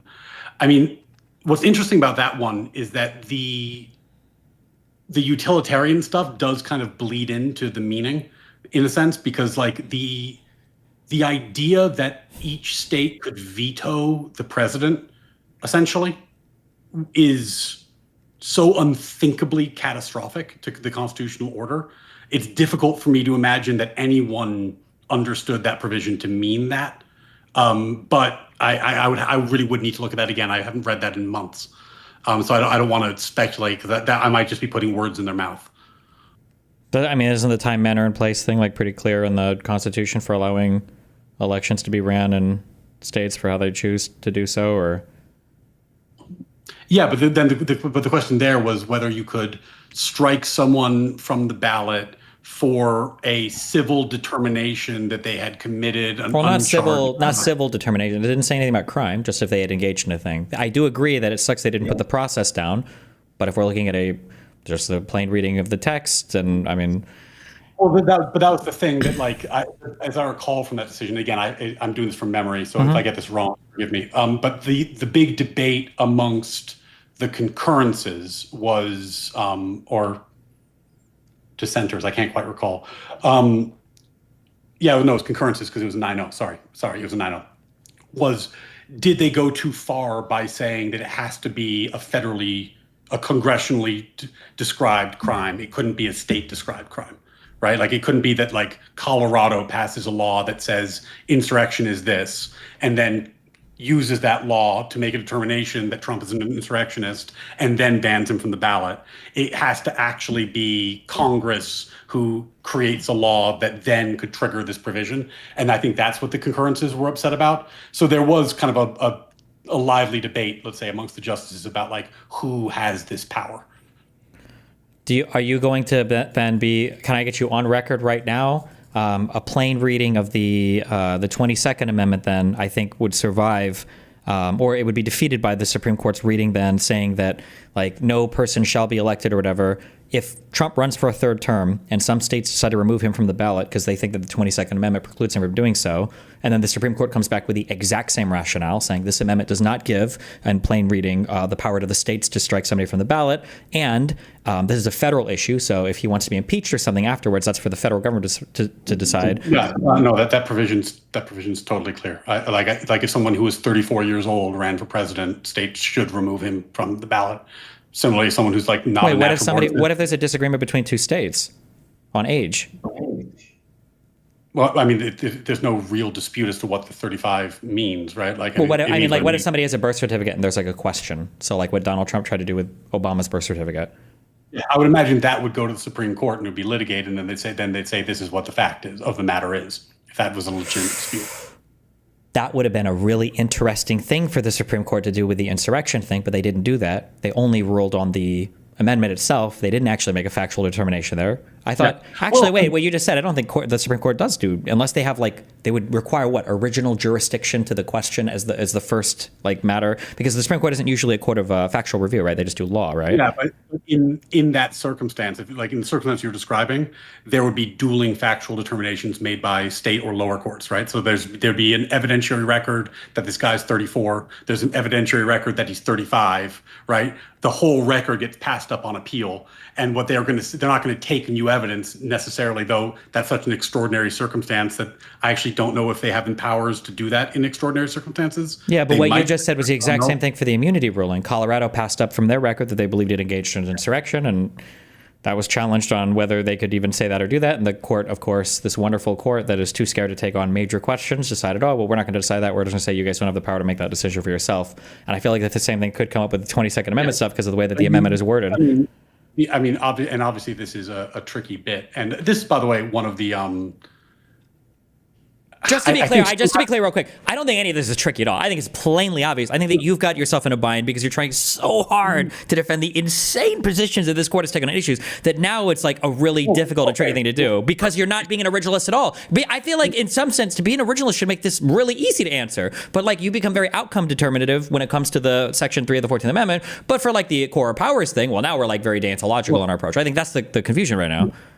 Well, the thing about this that's tricky is that you're pointing to a decision that was not made on originalist grounds because it was signed by 9 justices, many of whom are not originalists. So when you have commonality between all the justices, they're going to make decisions. They're going to write things that get votes for all the justices, right? So yes, I struggle a little bit with an opinion that was written in a way that is not the judicial philosophy because it was signed by justices who do not ascribe to that judicial philosophy. And if you limited it to that judicial philosophy, you wouldn't get their votes. That's So not necessarily there- true because there's also good evidence in this particular case. I might agree with you, but one, it could have been a 6-3 ruling, but also there is evidence in this individual case. Well, no, it really couldn't be a 6-3 ruling. That was a very important ruling to get 9-0. It was a 6-3.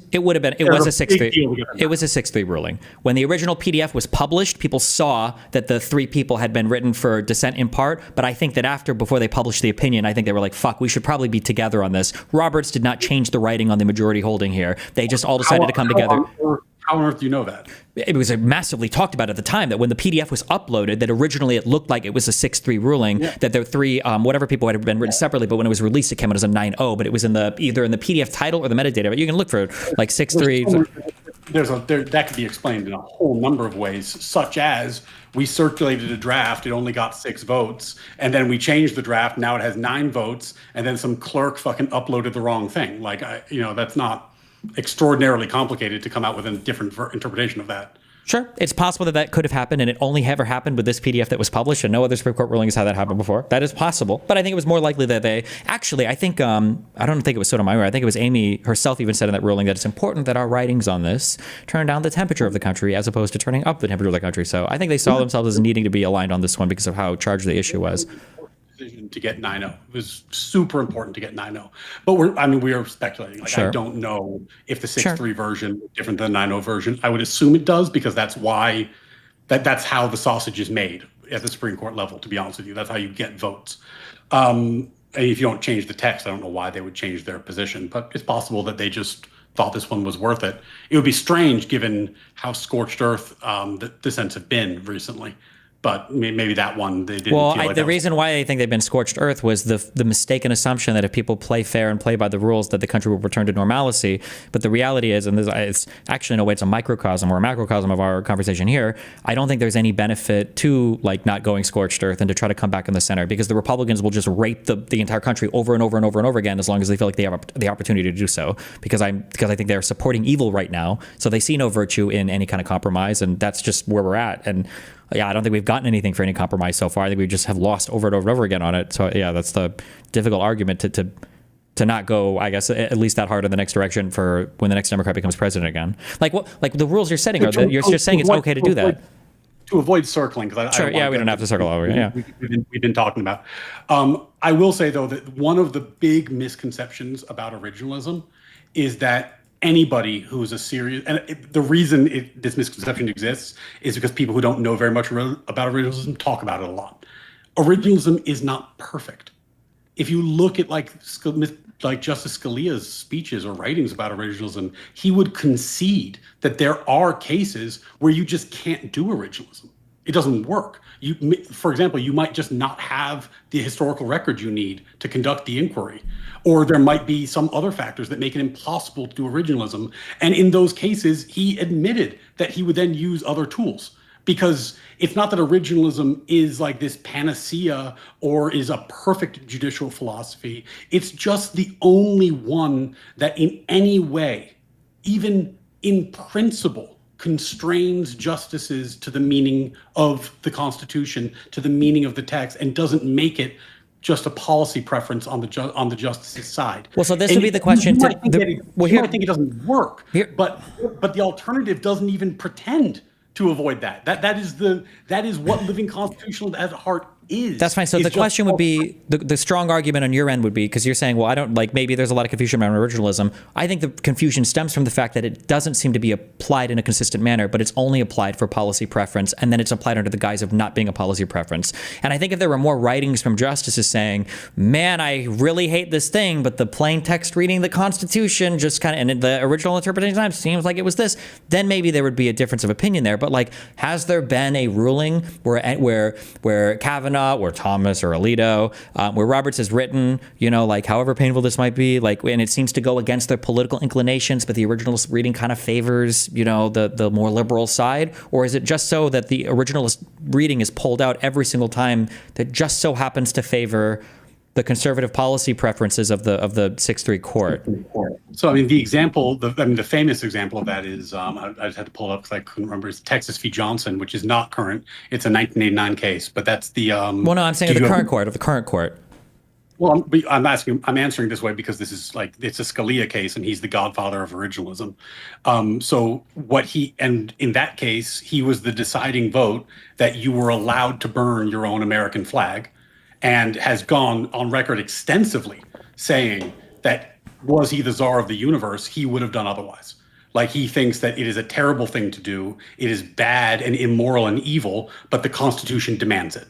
So yes, and if you look at his jurisprudence on a variety of, like, I understand what you're saying, but just on the little bit that I know about Scalia, I don't like using Scalia as an example because Scalia to me seemed like a conservative who wasn't fucking evil. I feel like Scalia would stand on principle, but I feel like if Scalia was on this court instead of people that should be shipped into the middle of the ocean like Thomas and Alito, I think that the immunity ruling would have been a 5-4 ruling with Amy joining the majority that would have ruled against presidential immunity. No, and I think Scalia would have been on that side of, like, obviously the president doesn't have immunity from being convicted of crimes when he's scheming and plotting and doing conspiracies, just because it might implicate some part of his job. Every crime that you do is going to implicate some part of your job if that's your job and you're doing it as part of your job. Okay, if we're going to go back into immunity, we can. But we don't have. I'm just curious if for this court is there an originalist ruling that hurt them? Barrett is, in my mind, Scalia's heir apparent. I mean, I think she was his clerk, and her jurisprudence is by far the closest to his of anybody on the court. And I can tell you, and she in fact did. God, I can't remember, what was the case? What was the one that all the conservatives were mad about because she flipped, and as a result they lost? I don't think it was a case. I think it was challenging a TRO, wasn't it? I can't remember. I just remember that, like, for some reason I spent like a fucking week on Twitter telling, like, fucking conservatives they need to calm the fuck down, and Justice Barrett is like a national treasure and not their enemy. I can't remember the name of the case. I think it was after it was the day after this got released when Trump was talking to the nation, and then he shook fucking Robert's hand. I think it was after that day they released a 5-4 ruling against overturning a TRO. It might have had to do with the immigration stuff with Boasberg or whatever. I think it was definitely an immigration case. I'll look it up. I don't have the details top of mind, but that was the one where everyone was fucking furious with her for doing what she thought was the right thing to do. And I very rarely have thought she was wrong. She's my favorite writer on the Supreme Court. But then there is, like, and this is a weird corner of originalism, but there is, like, a very big difference in substance between, like, a Scalia-Barrett originalism and a Thomas originalism, which matters a lot if certain things come up. Like, if there was a case that asked, should we overturn Obergefell, like the gay marriage case, Justice Thomas would vote yes. He would overturn that in a heartbeat. Justice Barrett wouldn't, I don't think. And because they have very different conceptions of originalism in that sense. And the meaningful difference there is that Justice Thomas believes that every decision needs to go back to the originalist root. Like, you have to be able to go back and justify it on originalist principles for it to be a valid decision. Whereas, like, a Justice Scalia, Justice Barrett would say, like, there's decisions we disagree with, but unless they're, like, egregiously wrongly decided and there's some big problem with them that we're going to point out separate and apart from the originalist issue, like, we're not going to go and unring every bell because that's so damaging to the rule of law. Like, we have to have res judicata. We have to have stability in the legal system. And that's a very big difference between those two schools of thought, which often is tricky because when you talk about like, am I defending originalism? Well, which originalism am I defending? Right? Like they can be very different in different circumstances. Sure. Okay. Oh no, we don't have to circle around on this topic. Is there anything else related to? I feel like we cover a lot of ground on all the. When I'm yelling at a convoy, is your position that socialism is inherently immoral, meaning that if it could be enacted without some kind of like violent revolution, which probably would be necessary, but setting that aside, that it's an immoral end? Or is your point that like socialism is a problem because it points to all these idiots who do all this dumb stuff politically, or it points to Marxist Leninism? Like, what's your concern with it? I just think socialism is a much less efficient way of organizing the economy. That all of the outcomes would be far worse. So it's a utilitarian objective. It's not like a rights-based objection, but you just think in practice it would be worse. I think in practice it would be much worse. Yes. Yeah. Okay. And then, because I know you did this with Richard Wolff, and since I'm talking to you, maybe you'll save me some time. I don't have to go back and look at it. How the fuck does anyone run a business in a socialist system? Like, how do you have to like apply for a permit or something? Like, what does that look like? Depends. If you ask 100 socialists, you'll get 100 different answers on that. There's a lot of people that socialism is a lot like originalism. Everybody has their own variation of it. I'll just say that much. All right. That's funny. Have you heard of the term a command economy? Yeah. Sure. So some socialists will say that, or maybe they'll say it's communism here, or some people say it's not communism because you can't have a council or whatever. I don't know. Some people will say that in a command economy, you make what the government tells you to make, and that's it. So that's what you make. Other people say Vosh used to be like a market syndicalist or a market socialist or something, where everybody has co-ops, so you still respond to market forces. So the things that you make just depend on what customers walk into the store and buy, and then. Yeah, so it's going to be some difference between these two things, but there's going to be dramatically different answers based on what somebody's concept of socialism is. Yeah. Okay, that's helpful. Yeah. Well, we'll see if you want to see me and a convoy argue about this. That's going to happen sometime next week. Mm-hmm. And if you want to tell me how dog shit my originalist positions are, I have a YouTube channel that nobody watches where I have a video explaining what the case for originalism, and you can you do your classic DGG level commentary there, which I'm sure I'll enjoy. Okay. Thanks for chatting. I do appreciate it. It's been fun shouting at you. Just for your argument, keep this in mind because it's a tricky one, okay? Because people do this. When people talk about socialist policies or people talk about like liberal policies, the framework within these things, within the systems where these happen, are very important. So socialists can play a very tricky game where they'll point out certain socialist policies that might be good. They're social policies, but they'll say they're good because they're socialist policies. But it's important to remember that these are happening within a liberal framework. The reason why it's important to point that out, in my opinion, is because within a liberalist framework, there's a lot of things that can happen, good capitalist things and good socialist things, if you want to call them that. But in the socialist framework, you necessarily must exclude any of the quote-unquote good liberal capitalist things. And I think that's the difference. So careful when they try to say, well, this social policy, isn't it good? What if we could have more of those? It's like, sure, but in your world, we would have none of the liberal capitalist ones. Yeah. Yeah, no, I'm very much on team classic liberal. Like, I think there are just certain rights that people have. And when you start truncating them, especially in the massive and systematic way that you would need to enact socialism, you've put the cart before the horse. Like, no matter how good your end might be, it doesn't justify that. It's just too much. I understand what you're saying there, but if you try to take like a rights-based approach to this or something like that, the difficult arguments you're going to run into is the socialist is going to flip it on you, and he's going to say, well, right now you're supporting the status quo, and the status quo necessarily already has the mandate of so much violence to maintain the current order. So you might say something like, in a socialist system, you would have to steal somebody's business or whatever, and the socialist is going to say, well, in the capitalist system, when I wake up and I have no food, I am literally by violence, because I can't steal food, I'm going to be killed. I have to go to a store, and I can't grow food because the government owns the fucking territory or whatever. I have to go to a job where an employer is necessarily going to be stealing from the value that I produce, and then I'm going to have to buy something from somebody else. Like that, there's going to be violence at every stage here. So if you are going to go the violent route argument, then you need very sophisticated forms of argumentation for why the violence that exists in a capitalist state, and we all agree every state has some form of violence it needs to, is somehow more moral or better than the violence that would exist bringing about the socialist state. I always find that this is, one of the things I argue about a lot, and it's hard to explain to people who aren't like super invested in the topic, is that why I don't consider positive rights to be rights. Like there's a difference between like a core negative right, like free speech, right to bear arms, due process. These are all negative rights, and the positive right, like you're talking about, like, oh, well, do you have a right to food? It's like, well, once you call that a right, then you have established a state that can enforce that right. You must, because how else could you have that right? It doesn't exist on its own. It's not inalienable. It's not something that's vested in you by who you are. It's a totally different thing. And I think one of the linguistic tricks that are often used is lumping in things like the right to education, right to healthcare, right to food with rights like the First Amendment, the Second Amendment, which are of a totally different type and category. I kind of understand and agree with what you're saying there, but so I don't do a lot of constitutional positive negative rights debates, but the crude notion in my head is that without some positive rights, the negative rights are essentially meaningless.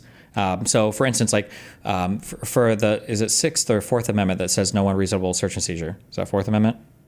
Fourth. Okay, so like that's a right, negative right. So in chat, a negative right is like this is something that you just have. It's part of you. It's not provided to you. This is just a thing you're assumed to have, and then the state protects that negative right. But a positive right is like the thing is provided to you. So like in a lot of states, you have the right to an attorney, right, to represent you at least in criminal matters, right? Yeah, I feel like that's technically a negative right also. Really? Why? Because what the Constitution actually says is we can't charge you with a crime if we don't give you an attorney. We could also just not. The Constitution says that guarantees your right to. Yeah, Sixth Amendment. If it does, okay, hold on. Let me just let me show this story. But even if it does, why wouldn't that be a positive right? Because it's a restriction on the government. The government cannot charge you with a crime unless you have an attorney or you make one available. They could, of course, just not charge you with a crime. Your right is to not be charged without a crime. And a negative. Well, I feel like isn't that kind of a tricky of the negative positive distinction is negative rights are restrictions on government power. Positive rights are guarantees. They're things that are provided to you, whereas negative rights prevent the government from doing things. But isn't that kind of? I feel like we could play games there to make any positive right then a negative right. No. Like for instance, I could say, I passed the 50th Amendment. I don't know how many minutes we have right now, right? I passed the 0th Amendment, and the 0th Amendment is the government. How would I phrase this? Something along the lines of like you're guaranteed like not to be unreasonably arrested, like as long as you're not starving to death or something. You can't be arrested for stealing food as long as you are satiated. So then somebody now has the positive right of they're allowed to walk into any store, like steal whatever they want. No, that wouldn't be a positive. That should be negative. I'm trying to think how you would phrase this. But like if you were to make conditional the negative right on something being provided to you, I feel like you've just snuck in a positive right because that is a thing that has to be provided to the person, right? Well, no, because the government can just choose not to prosecute them. Because the government can just choose not to prosecute them. If the government chooses to prosecute them, then the right to counsel kicks in. But it's the government is attempting to do something to you. They're attempting to put you in prison. Mm-hmm. Like the government is attempting to use its force against you, and there's a limitation on how it's allowed to do that, which is pretty different than like you are guaranteed, 3 meals a day. That's the government must give this to you, not a limitation on government power. And in fact, it's the opposite, because if you're guaranteed 3 meals a day, the government needs to have the power to do that, which implies a whole bunch of other stuff. Like it has to have all these taxing powers. It has to have the power to employ cooks. It has to have delivery workers, et cetera, et cetera. Okay, I guess that makes sense. I think I would agree with that then. Wait, in your mind, are there any positive rights that are conferred by the Constitution or all the amendments, or? No. No. And this is actually like a major distinction. Like in US, a lot of the reason why it depends on the treaty, but when people ask like, why isn't the US a member of like various like UN human rights charters and stuff like that? Mm-hmm. It's because they guarantee positive rights. And the US doesn't guarantee positive rights on the federal levels. The states do. Sure. But on the federal level, we don't do that. And it's just kind of it's a big difference in what you think a right is. And it totally changes what government is if you think that people have these rights that cannot be changed. Because, once it's a right, you can't change it through the democratic process. That's the thing. Like, if you have the right to education, Congress can't change that. Like, that's yours now forever, right? So these are big limitations on what can be done through democracy. Okay. All right. Well, so your argument against socialism do you think is going to boil down to that positive negative rights thing? I don't know if it's going to boil down to it, but I think that's a big part of it. I think that the certain of the core negative rights that are guaranteed by our Constitution or just referenced in the Declaration of Independence, the right to pursue liberty. Like that is like the pursuit of liberty is deeply violated in a world where I need to ask the government whether or not I am allowed to, profit off of this conversation. Like I need, I need a license to then, be a streamer or whatever, whatever else you're going to do, because you would need the consent of all the different people who would vote for that and socialize it. You can't just do that on your own. And that seems to me to be a pretty core violation of kind of like our sense of who we are as people and what makes life worth living and doing. Some of it is our right to self-determination, or at minimum, our right to self-ownership and the right to alienate our labor. Okay. If he makes the argument that, at least in an outcome-based way, if socialism was our mode of economy versus capitalism, that those negative rights, you would be able to pursue all of those in a much greater manner. What would your counter be to that? I mean, I don't think he's right. I mean, how would you're saying if in a socialist system you had more freedom? Yes. How would that even be possible? Like, I mean, well, most socialists are going to agree with that outright. They'll say things like, well, in a capitalist system, the easiest example from our childhood was when people would have chronic conditions and they'd work for a company, and because our health insurance comes through a company, before the ACA, you were kind of like fucking chained to that company forever because nobody's going to take you on a new insurance policy without it being exorbitant. But so they say things like, oh yeah, you're like enslaved to your job. You can't travel, you can't move, you can't do anything. You're locked here forever because you can't afford anything. But in a socialist world, where the working and the income is more equal or whatever bullshit, you have more freedoms to enjoy things in your life or to pursue things that are individualistic, whatever bullshit. Yeah. And this is exactly why socialists conflate negative and positive rights. Because like the right to healthcare, that's a positive right. The right to travel, that's a positive right. Like these are all positive rights, and conflating them is very useful for a socialist. Well, I don't know I wouldn't say that these are necessarily. I don't know if we're talking about rights here. I think we're just talking about like opportunities or like protections of those positive rights, I guess. Well, okay. Like let me give you an example. Like this is a debate I had with a real life friend who kind of leans in this direction. So maybe it's helpful. I was making the point that Elon Musk and I enjoy the same freedom of speech.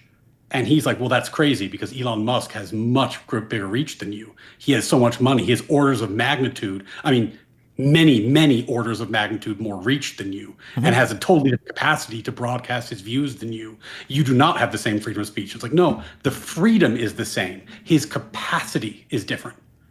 Right. And like that's the core difference. Like I'm not owed a megaphone. Right. Sure, I understand what you're saying there. Like, I don't necessarily disagree with you in terms of the vocabulary, but I think most people, like, if we were to have the most hyperbolic hellscape capitalist system where 99.99% of the wealth is controlled by one guy, and all of us had one social media that we could be banned from, and we all had one car company that could disallow you as a customer, and we all, like, nobody would care that you had all the negative rights in the world if effectively you couldn't access any of the freedoms associated with those negative rights. And that's where the socialists, I think, would argue that you can have all the negative rights that you want, but it wouldn't matter if you didn't have the economic opportunity to pursue that or to do something that would allow you to enjoy that right? Yeah. That's their ultimate trick, right? That's the trick, is that by conflating the two, then they can say that these certain core rights, these rights, by the way, are so core that in my mind that they are like I mean, does your audience know sufficient necessary? Yeah, sure, yeah. They would be the necessary foundation of a just government. Whereas, like, if your government does not have due process, you're probably justified in rebelling.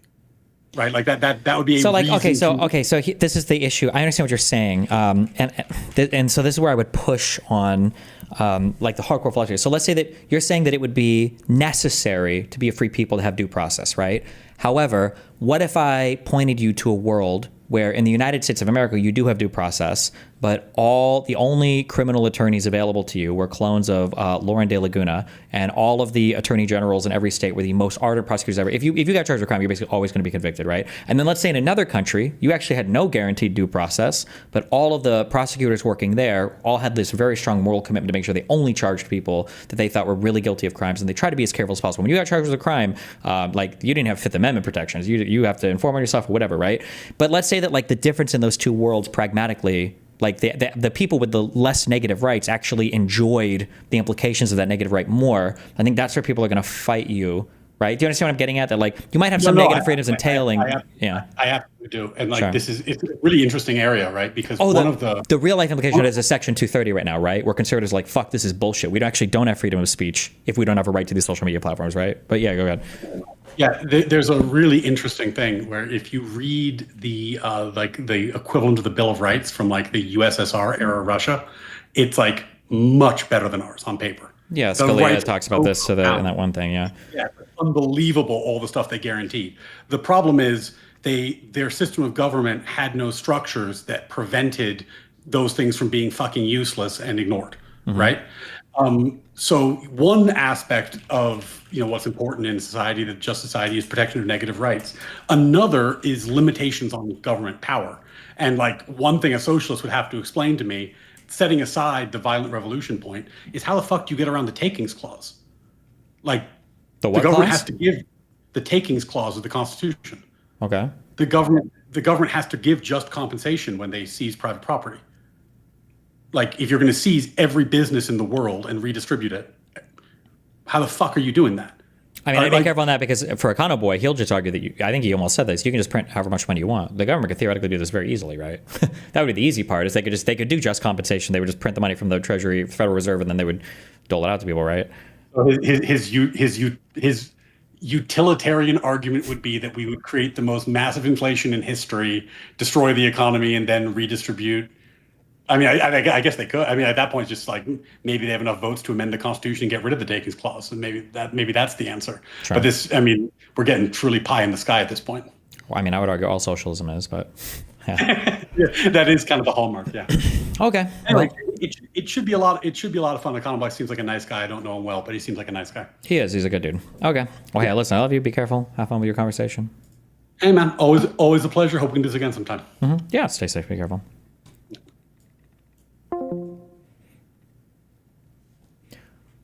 Oh, man. I'm feeling that. I get the major Trump's not that bad vibes. I feel like those vibes are in a lot of places. Trump's just not that bad.